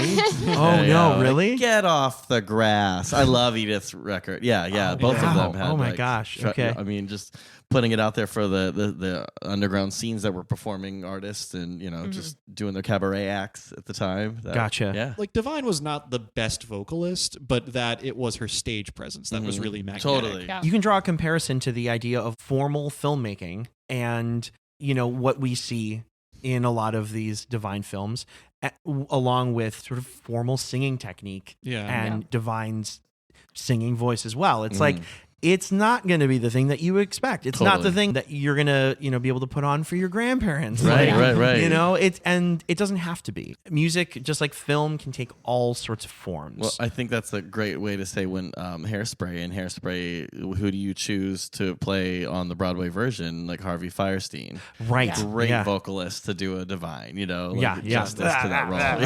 Hey, Tracy. Exactly. Full on embracing. Totally. Harvey Yeah. recently did the Ursula part at the Hollywood Bowl when they did The Little Mermaid. Yeah. So it's another Awesome. like Divine Yeah, Harvey. there you full go. circle. Yeah. Yeah. And I had another thing I was going to I have mention. another about circle. Lainey Kazan was Yeah. Barbra Streisand's understudy in Funny Girl. Yeah. Oh, Whoa. Yeah, Interesting. Another singer there. Right. can She has her sing. moment too. Yeah, she Yeah. gets her own song in this. I think it's a really funny Yes. contrast. Yeah. of You're the Talking two about the sisters. foil too. Right. Yeah. They And Yeah. they're also costumed very similarly, those two. But you get the sense more that it's closer to the natural look for Lainey Kazan, and that for Divine, there's just a great deal of hair and makeup. Right. And it's pretty interesting that around the time when this comes out, where Divine is starting to create more of a separation between on-screen persona and off-screen persona. But that one of the details that comes out is that Divine doesn't love being in all of this garb all the time. That it's like it is physically taxing. The best part about being in drag is taking off the drag. Yeah. it's like going skiing. You Totally. take off the boots. You're I like, do oh my drag, God. and I can tell you that's the best part. You like Sure. live the whole night, and then it comes off, and another Ursula. It's like when Ursula takes off the corset in The Little Mermaid, when she just falls out of it. Is what it feels Oh, like. wow. Okay, taking I like all that that. stuff off. Yeah, because you're just reshaping your entire body. Your padding, your the wigs and the eyelashes to and then you have to hold your lashes up or hold your eyelids up even higher to have your lids There's open. so many physical considerations right. that you You have. have to go You're like, larger than life. I can take Yeah. a deep breath and just relinquish it all. Yeah. Yeah. I wanted to just mention really quick, if you don't mind, before we go to Hairspray, that there is one other rather notable role that Divine had between Lust in the Dust and Hairspray, which is in a film called Trouble in Mind, which was released in 1985 as an Alan Rudolph film. I don't really know much about Alan Rudolph, and I didn't really know too much about this movie, but I was very interested in seeing this because this is, I think, only one or two roles that Divine has played where he's not been in drag. Mhm. He plays a gangster named Hilly Blue. He does not get a ton of screen time, but has some very consequential scenes. I'll try to summarize this in about 20 seconds. Basically, there is like a crooked cop that gets released from prison, and then this sort of young couple that moves into the city, and the two of them and their lives sort of revolve around this diner and things that happen at this diner. The cop ends up getting contacted by a guy named Rambo who works for Haley Blue, Divine's character, and wants to hire him to do some work. And it turns out that the cop gets stuck between two worlds. He has his heart sort of trying to help this young couple stay out of trouble, but then also is getting sort of pulled back into this world of working with organized criminals like Haley Blue. And it's really interesting in watching Divine in this movie. His acting, admittedly, I think is like a little inconsistent. The movie is a little bit campy, like I will say, but very well written. I was kind of drawn in by this movie.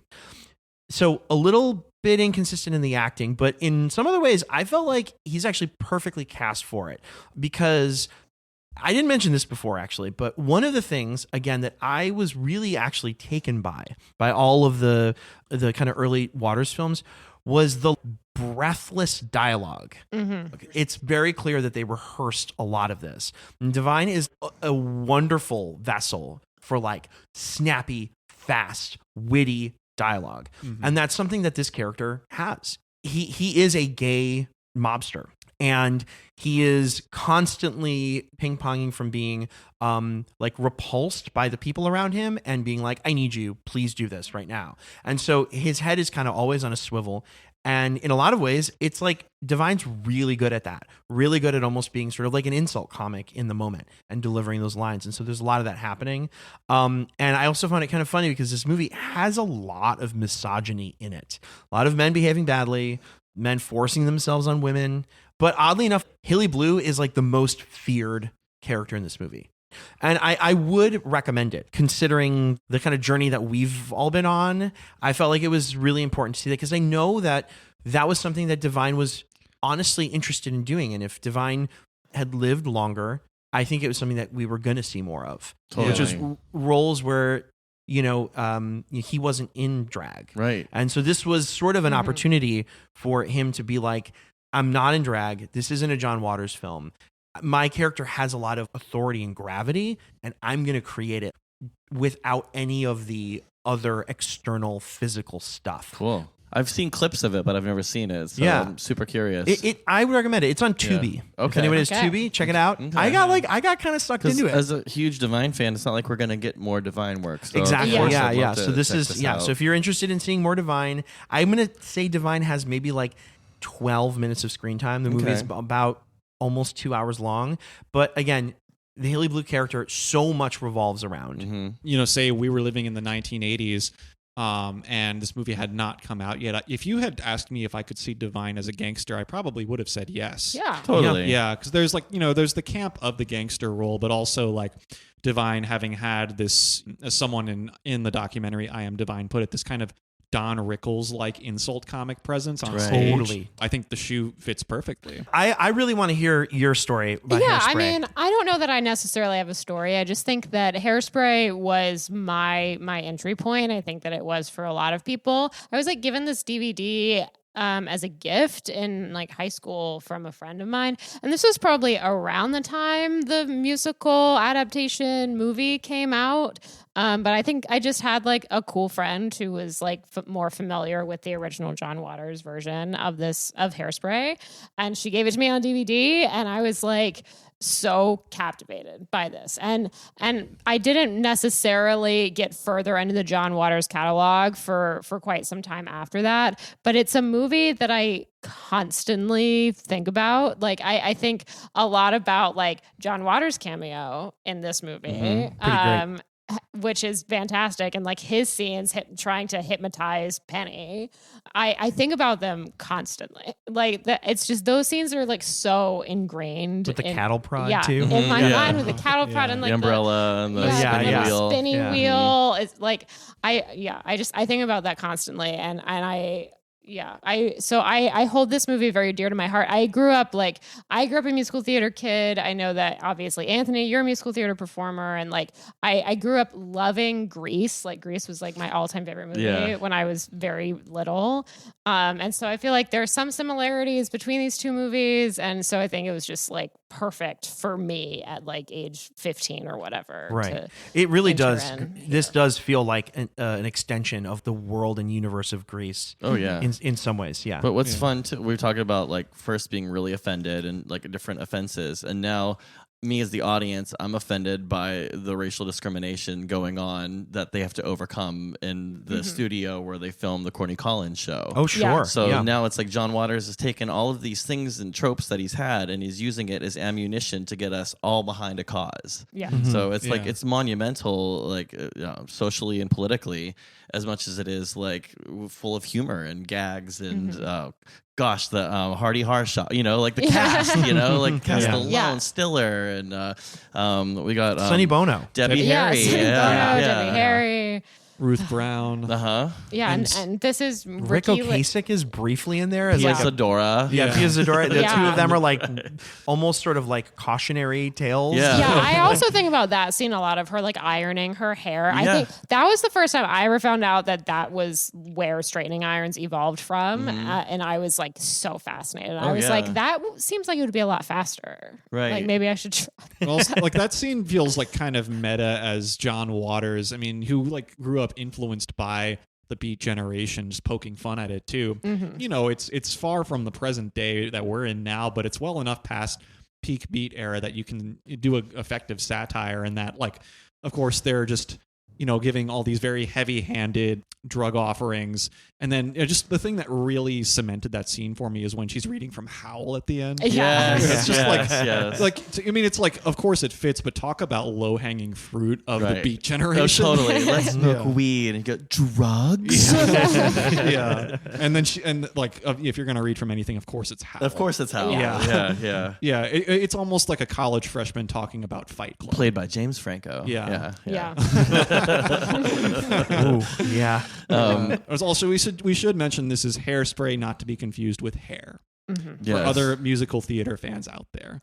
Not to be confused with Blow Dry. Yeah. Also, the Alan Rickman, Josh Hartnett film from about 2000, I think. And not to be confused with Shampoo, which is a movie that you've recommended that I still know nothing about. Yeah. Not to be confused with Soap Dish. Or that's which right. Sally Field has a lot of hair in that one too. Yeah.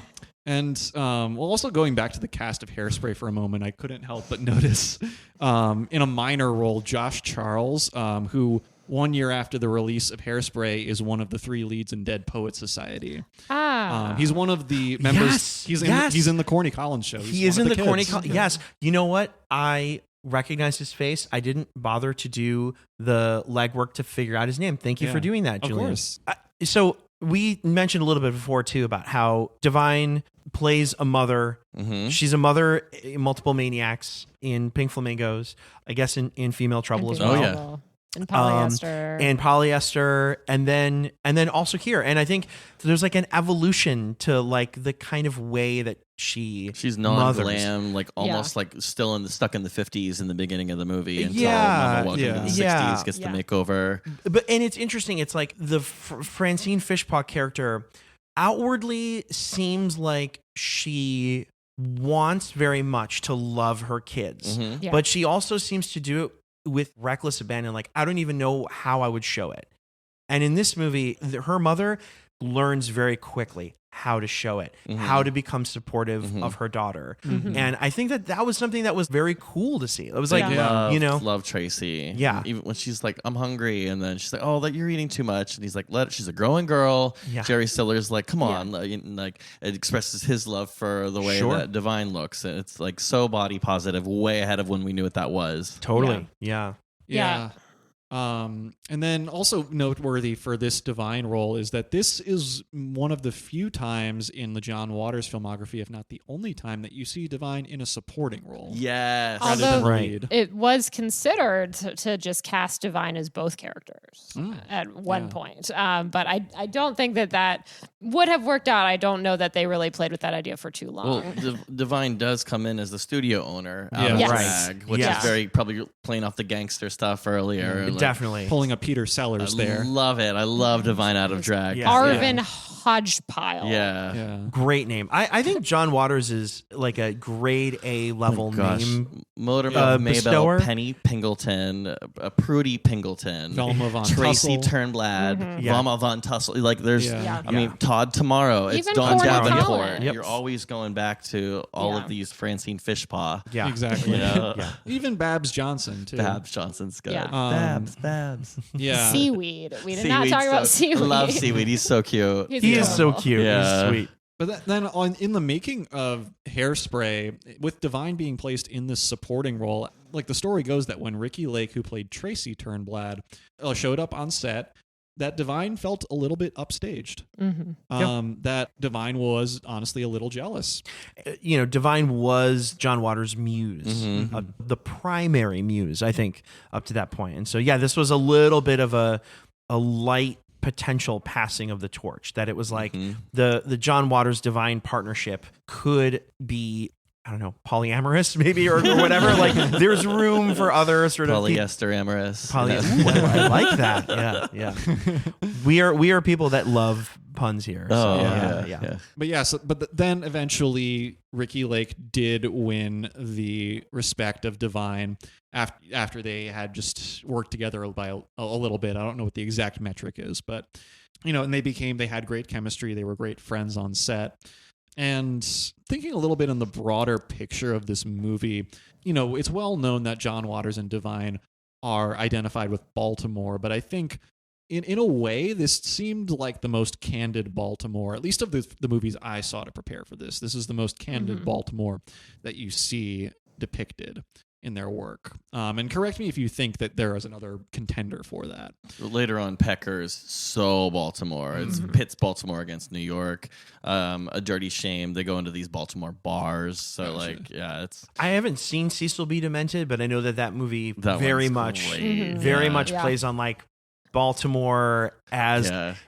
Can it even have a place like in Kevin the film Nealon world or comes whatever? to play Forrest Gump 2 and film it in Baltimore, and Cecil B. Yeah, I mean, this is when we were trying to choose films for this conversation. Obviously, we're focusing on Divine, but I continue to recommend Cecil B. Demented to the two of you. Yeah. I think Sure. you guys would really no, dig up it. your alley. I mean, I think the seal has been broken wide open on the John Waters stuff now. So Just the pattern of the dialogue. You watch a movie once and you're instantly quoting it because it's so memorable. yeah, And this is a stretch by its nature, but it's a detail that can't escape my mind that this is probably the closest link, at least that I know, between the Baltimore that you see depicted by John Waters and the Baltimore you see depicted by David Simon in The Wire. Where like John Waters is campy and The Wire is so not campy, but that there is just a way that you see the cityscape there that feels more honest. But also, I like part of what John Waters is more honest about in Baltimore in Hairspray is the diversity of the city. Yeah. Crucially to the turnout of the film. Because this is a story about, it's set in 1962. It's a period piece, which I don't think a lot of other Waters movies are up to this point. And, it's a story of a segregated city and a bunch of teenagers on a television show working to overcome that segregation. I like how Seaweed and Penny Pingleton, the supporting characters, become a biracial couple, and it's super controversial at the time. But they're in high school and it's like this star-crossed lovers. But what's fun too is then Link and Tracy, they're also kind of an odd coupling. yeah, too. they are. Yeah. Yeah, because like Link is leading affiliated male. more with the kind of Amber. Amber, Yeah, exactly. yeah. He's They were going steady. They Yeah. were going Yeah, steady. they were Yeah, pinned. yeah. Yeah. Something about Tracy that Yeah. just pulls him away. I love that scene too, where they're like making out, and she's like, "This is so romantic." So romantic. And Oh then my takes God. off Kicks the rat on her foot. Yeah. I love that when they're inside there, the singer on the stage is singing, and then Yeah, and then He, he's like, walking comes out outside. as like a wino. As a wino. Yeah, Yeah. it's such a clever Yeah, little really- thing, like small. Just the other moment too, where they're dancing and Tracy's finally like dancing with Link, and Amber just goes, whore. Like there's these, I just laughed so hard at some of these like just cheap, low dangling moments. Oh man, of, like, and she's full of those. so Yeah. good, So so good. good. Yeah, Fun yeah. fact about Colleen Fitzpatrick, who played Amber Von Tussle, that she is the singer Vitamin C. Yes. Yeah, known for that graduation song that we all had to hear at some. Go on. Yeah. Also circle of fifths, chord progression, and it's honestly like we're all musicians, and as a musician, I've found during watching Hairspray, I mean I could not ignore the fact that this is set in the era when all pop music is either 1/4/5 or 1/6/4/5 or a blues. Yeah. A blues. Many of these songs that they dance to are just have the same chord progression and are all named after food. Yeah, doing mashed the potato, gravy, the mashed potato. Like, everybody kind of knows the steps, like how if you're of a certain age, you know the electric slide. Yep. Yeah, but like everybody knows these dances. The mashed potato. One of my quotes that I love is when Edna's upset about Tracy's hair, and she's like, "Tracy, I've told you about that hair, all ratted up like a teenage Jezebel." And Penny Pingleton, coming to her defense, is like, "Tracy's flamboyant flip is all the rage, Mrs. Edna. Jackie Kennedy, our first lady, even rats her hair." And Edna's like, "But Tracy ain't no first lady. Are you, Tracy? No, siree. She's a hair hopper. That's what she is." They say this a few times, hair hopper. Hair hopper. And I'm like, is this actual slang? I've never heard this. Yeah, because you didn't find what hair worked for you. You only did the trend of the time. You're just hopping between trends. Emilio, you were a hair hopper to do that mullet. I was guilty as charged. That's good. Yeah, but then in thinking of back to the divine role here, that I think what's notable about Edna Turnblad, we've alluded to this already, is that that's the chemistry between Edna and Tracy Turnblad. It has its ups and downs. That there are points of contention between the two, but then there are points of harmony between the two as well. And I think that speaks as well to the nuance of Divine's acting by this point in her career, where you really see like not everything is bombastic at this point. There's really some more nuanced emotional work going on, and it feels convincing too, even for all the camp of this world. I mean, kind of where in Pink Flamingos you are equally convinced of things that don't look real as of things that do. There's some of that here, but in a more like sincere emotional way. Yeah, I think this movie really just radiates sincerity. Oh yeah. It really does. And I couldn't believe like the last half of the movie, almost there's like very little one-on-one dialogue. It's like you're on a roller coaster, just getting like shot into this event, and then this crazy thing happens, and then you're in this other event, and then this crazy thing happens. Amber's and it's like, on that little roller coaster and vomits. That's right. That's right. And, so quite literally, on a roller coaster. Yeah. I also like when she wins the crown, and she's in the little tiny car. Y'all notice there's tropes that are in every John Waters movie, which is vomit and rats, public transportation. Cameras would make sense, but I know rats, vomit, and public transportation are in every single one of his movies. Nice. Public transportation. That's like right. Yeah. You're like the other two I kind of get. That could be the title of a book about him. Right. Yeah. I'm gonna see those next time I go through these. I think I will too. Yeah. And then funny enough, John Waters has said on record that for all of the salient differences between Pink Flamingos and Hairspray, that they are kind of the same story. There's some like strong similarities, whether it be the contest element of the two for popularity, ultimately who the victors are in both stories, the arcs of them too. There's this there's something a little freewheeling about the way that the movies flow from one scene to the next. Yeah. So I could tell it was from the same filmmaker, not just because of Divine or the great names of all the characters. Oh yeah. Yeah. Yeah. This was such a great deep dive. I want to revisit Serial Mom. It's been years since I've seen it. I love that movie. I remember when Cecil B. DeMille came out. Demented. Thank you. Sorry. That's true.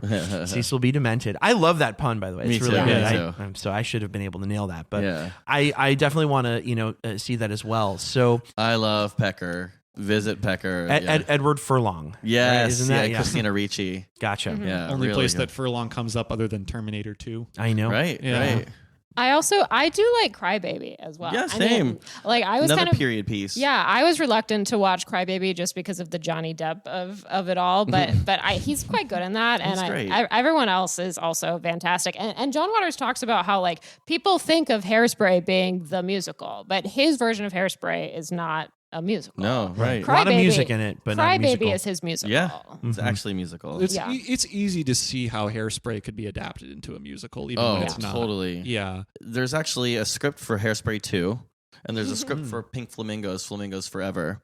That unfortunately they couldn't make Flamingos Forever because of Divine's passing.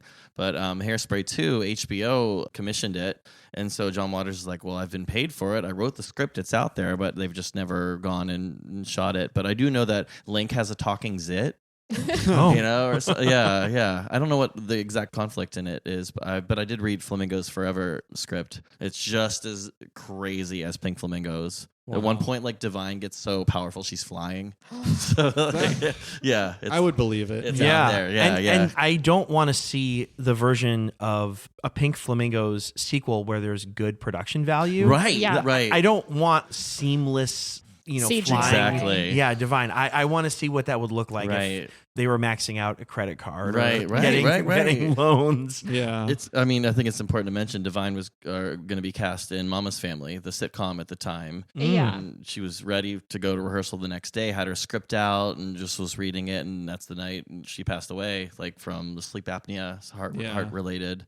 But it's like, as much as that door closed, so many doors open just by being like who they were to play a gangster or play we have Nathan Lane. We have all these different types of people who would have never existed in cinema or like if it weren't for the divorce.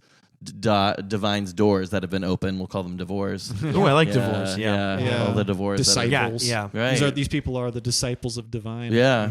John And- Waters is on an episode of Drag Race, I think season 7, where they just did John Waters challenges. And they musicalized the poo number. They musicalized eggs. All I want is eggs. And Dawn Davenport, her Christmas morning. I always try to watch Female Trouble around Christmas because the first few scenes do take place around Christmas. I got to go back to Female Trouble now. Female Trouble. I think I see have it, to. yeah. Yeah. It's like a better beginning, middle, end script than Pink Flamingos. At least I think so, because like it's still the Divine character, but now she's Dawn Davenport. Yeah, I think Female Trouble was the first one I watched when I started getting deeper into John Waters. Like after, watching Hairspray as a teenager and then a few years ago being like, I gotta watch some of these others. And so I started with Female Trouble and I have that on DVD. Yeah, because I watched them in a weird order. I saw like Serial Mom first, then I saw Pecker, and then I was like, oh, let me go back and Female Trouble. I didn't see Hairspray till like way late in the game because I was like, I want to be cool and watch all the underground ones first. I don't need to watch the PG movie. Yeah, right. Yeah. PG. Yeah. But now it's like Rizzo's PG. I love it so much. It's a good PG movie. Yeah. And, the rating system is predicated on such little, details of the overall finished product. Then, since we're talking about the legacy of Divine now, I mean, it's sad to mention, but it's part of the story that Hairspray is the final film released during Divine's lifetime. And this is the movie that really seems like it's going to make Divine. I mean, I think Divine is a household name, but it's going to make Divine a household name in the more conventional sense. That it's going to lead to more, conventionally noticeable work. Mainstream. Yeah. Mainstream. Like the impact that Divine has already had is going to be able to magnify in a way that I guess it didn't have a chance to.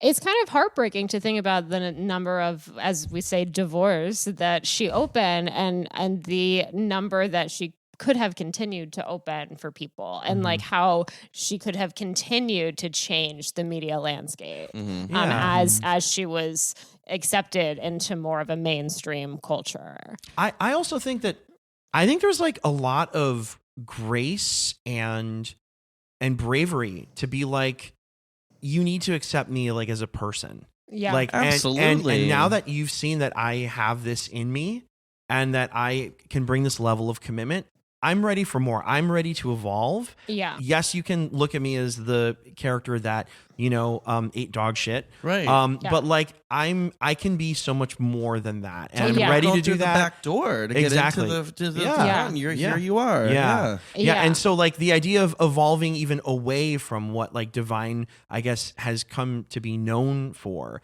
I think is another way that divorce could have been opened as well. It's almost like a predetermined legacy to have that name. Yeah. And the Yeah. divinity that has happened into the cinema world just because of this one person that has us sitting in Midtown till like 1 a.m. talking about her. Right. Yeah. And it's worth mentioning too in the story of Divine's life that even before things ended, that like Divine had been disowned by his parents, when they kind of initially got up to speed with the career that was developing for him. And, it seemed like that disownment was very much, a product of its time that Divine's mother in particular really came to regret. And so they reunited in the years, like around 2 or 3 years before his passing. And I mean, I think it was touched on in I Am Divine, the documentary. It's a really sweet story that they had a very nice rapprochement at that period, and I think it really is a miracle that happened. Right, because these are boomers we're talking about Yeah. here, and their parent generation was even the silent generation. They couldn't or talk about it, but then even us in 2023, 2024 being like, and then they ate poop. It feels funny to talk about these things that are in this movie, but like at the time, holy crap, literally. Yeah. And it's like, I know that Divine's mother, has been interviewed for some of these documentaries. She appears in Divine Trash, and she says that he would want to be remembered as fun-loving and gentle and giving. And I definitely see all of these things embodied throughout his career. And it's like there's certainly another universe where he ended up pursuing hairdressing or owning a thrift store or whatever rather than being a performer. But I think it's so interesting to see somebody come in through like the underground DIY film scene and not necessarily have like aspirations of being an actor, but just like falling in love with the craft and like learning through doing. That's just something I really respect about Divine and about John Waters and about the Dreamlanders, like people who just learned as they were doing it and loved it and went on to have like fruitful careers. Yeah. And to be remembered, to have like a legacy that is not just tied to the outrageousness of what they've done, but to the spirit of what they did. And it's not only a posthumous legacy too, that there was real success in Divine's lifetime, even if Divine did not live to see all that could have been. And one of the really tragic details here is that Divine passed away only 3 weeks after the premiere of Hairspray, right at the top. And, it's almost like Heath Ledger with The Dark Knight, like right for that career defining role. That's it. Yeah. Or remind me, Rent. Oh, Jonathan Larson. Oh, yeah. I mean, John Waters famously says how like he wasn't able to, he almost like blanked out during the release of Hairspray because of Divine's passing. But Hairspray doing so well when it came to Broadway and winning all the Tony Awards, he's like, I finally got to live in the joy of Hairspray. Right. Yeah. And I can imagine that, just like the whiplash of being like, here's this big moment, like and you see being your friend accepted, on screen, and you're and then quite literally like the other side of the coin. Yeah, and that in I Am Divine, John Waters says, and that movie is made 25 years after Divine's passing. John Waters said at that point, there were still days when he would wake up and say he couldn't believe Divine was not with us anymore. Which speaks to the larger than life legacy that Divine left behind. I'm really glad we did this. I'm so glad to be invited. This was awesome. Madeline was the one who I think was really championing you to be here, and we were like, of course, yes, please, Anthony, please be here, join us. I'll be Chanthony.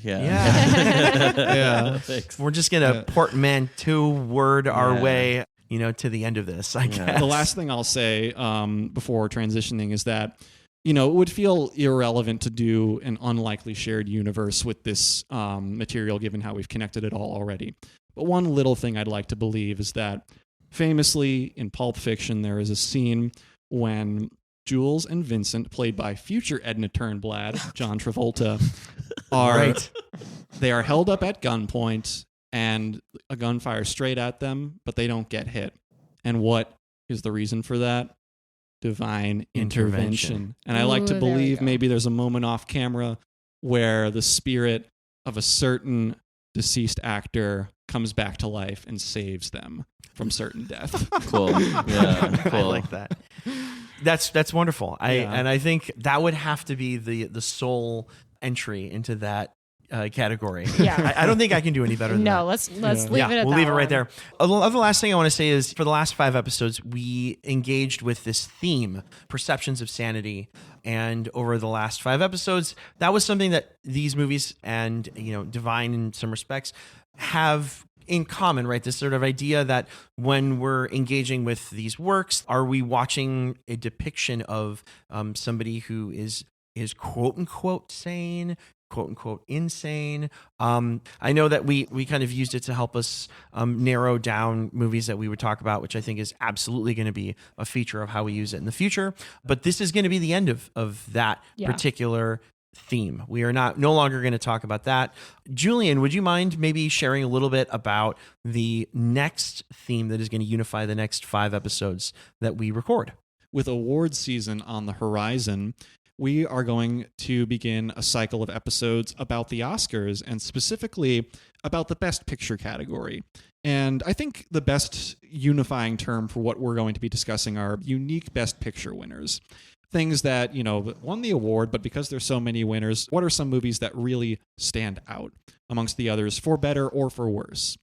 This is going to be, as all of our future cycles will hopefully be, an eclectic bunch, but we will begin this cycle with our unanimous entry, a movie we've all seen before, with the only horror movie ever to have won the award, The Silence of the Lambs, which is a great movie. We've all seen it, and a very personal movie for me, too. It was very formative in my cinephile life in ways that I will elaborate on when we convene for that. One relevant anecdote to mention here that I think I'll come back to then is that aren't there kind of some similarities between Buffalo Bill and the marble couple in Pink Flamingos? Oh, yeah. Yeah. For sure. Totally. Yeah. I would say so. Yeah. The pit. Yeah. Yeah. That was the moment when I knew. Totally. Watching Pink Flamingos, Yeah. I was like, oh, Buffalo Bill. Right. I don't think, the marbles were considerate enough, though, of hand skin dryness. Yeah. Right. Yeah. They couldn't be bothered with that. It You might puts need the some lotion extra. on. Yeah. Yeah.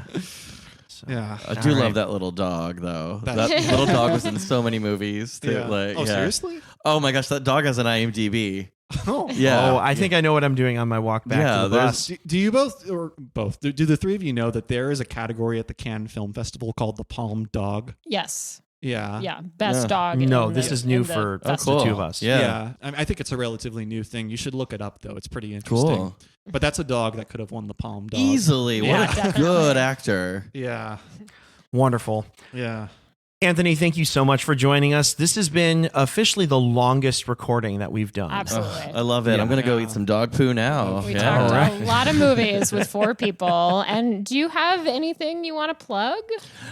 You can find me on Instagram, anthonyhollock.com. That's HOLLOCK. And don't forget to subscribe, like, and share all the videos. I'm just kidding.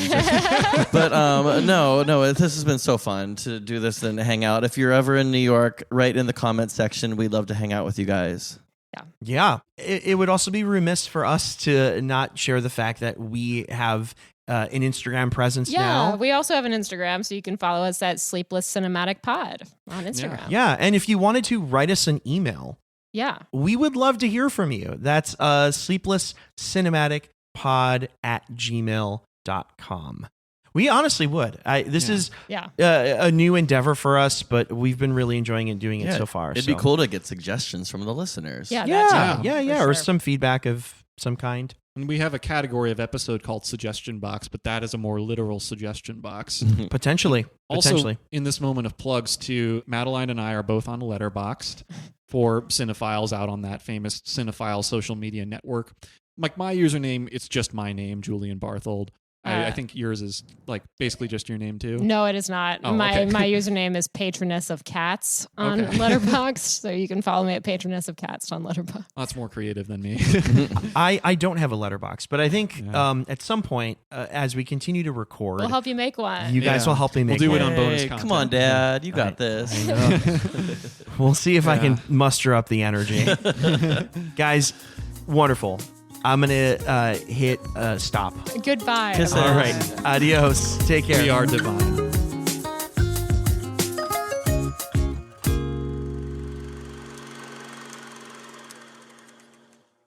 We did it.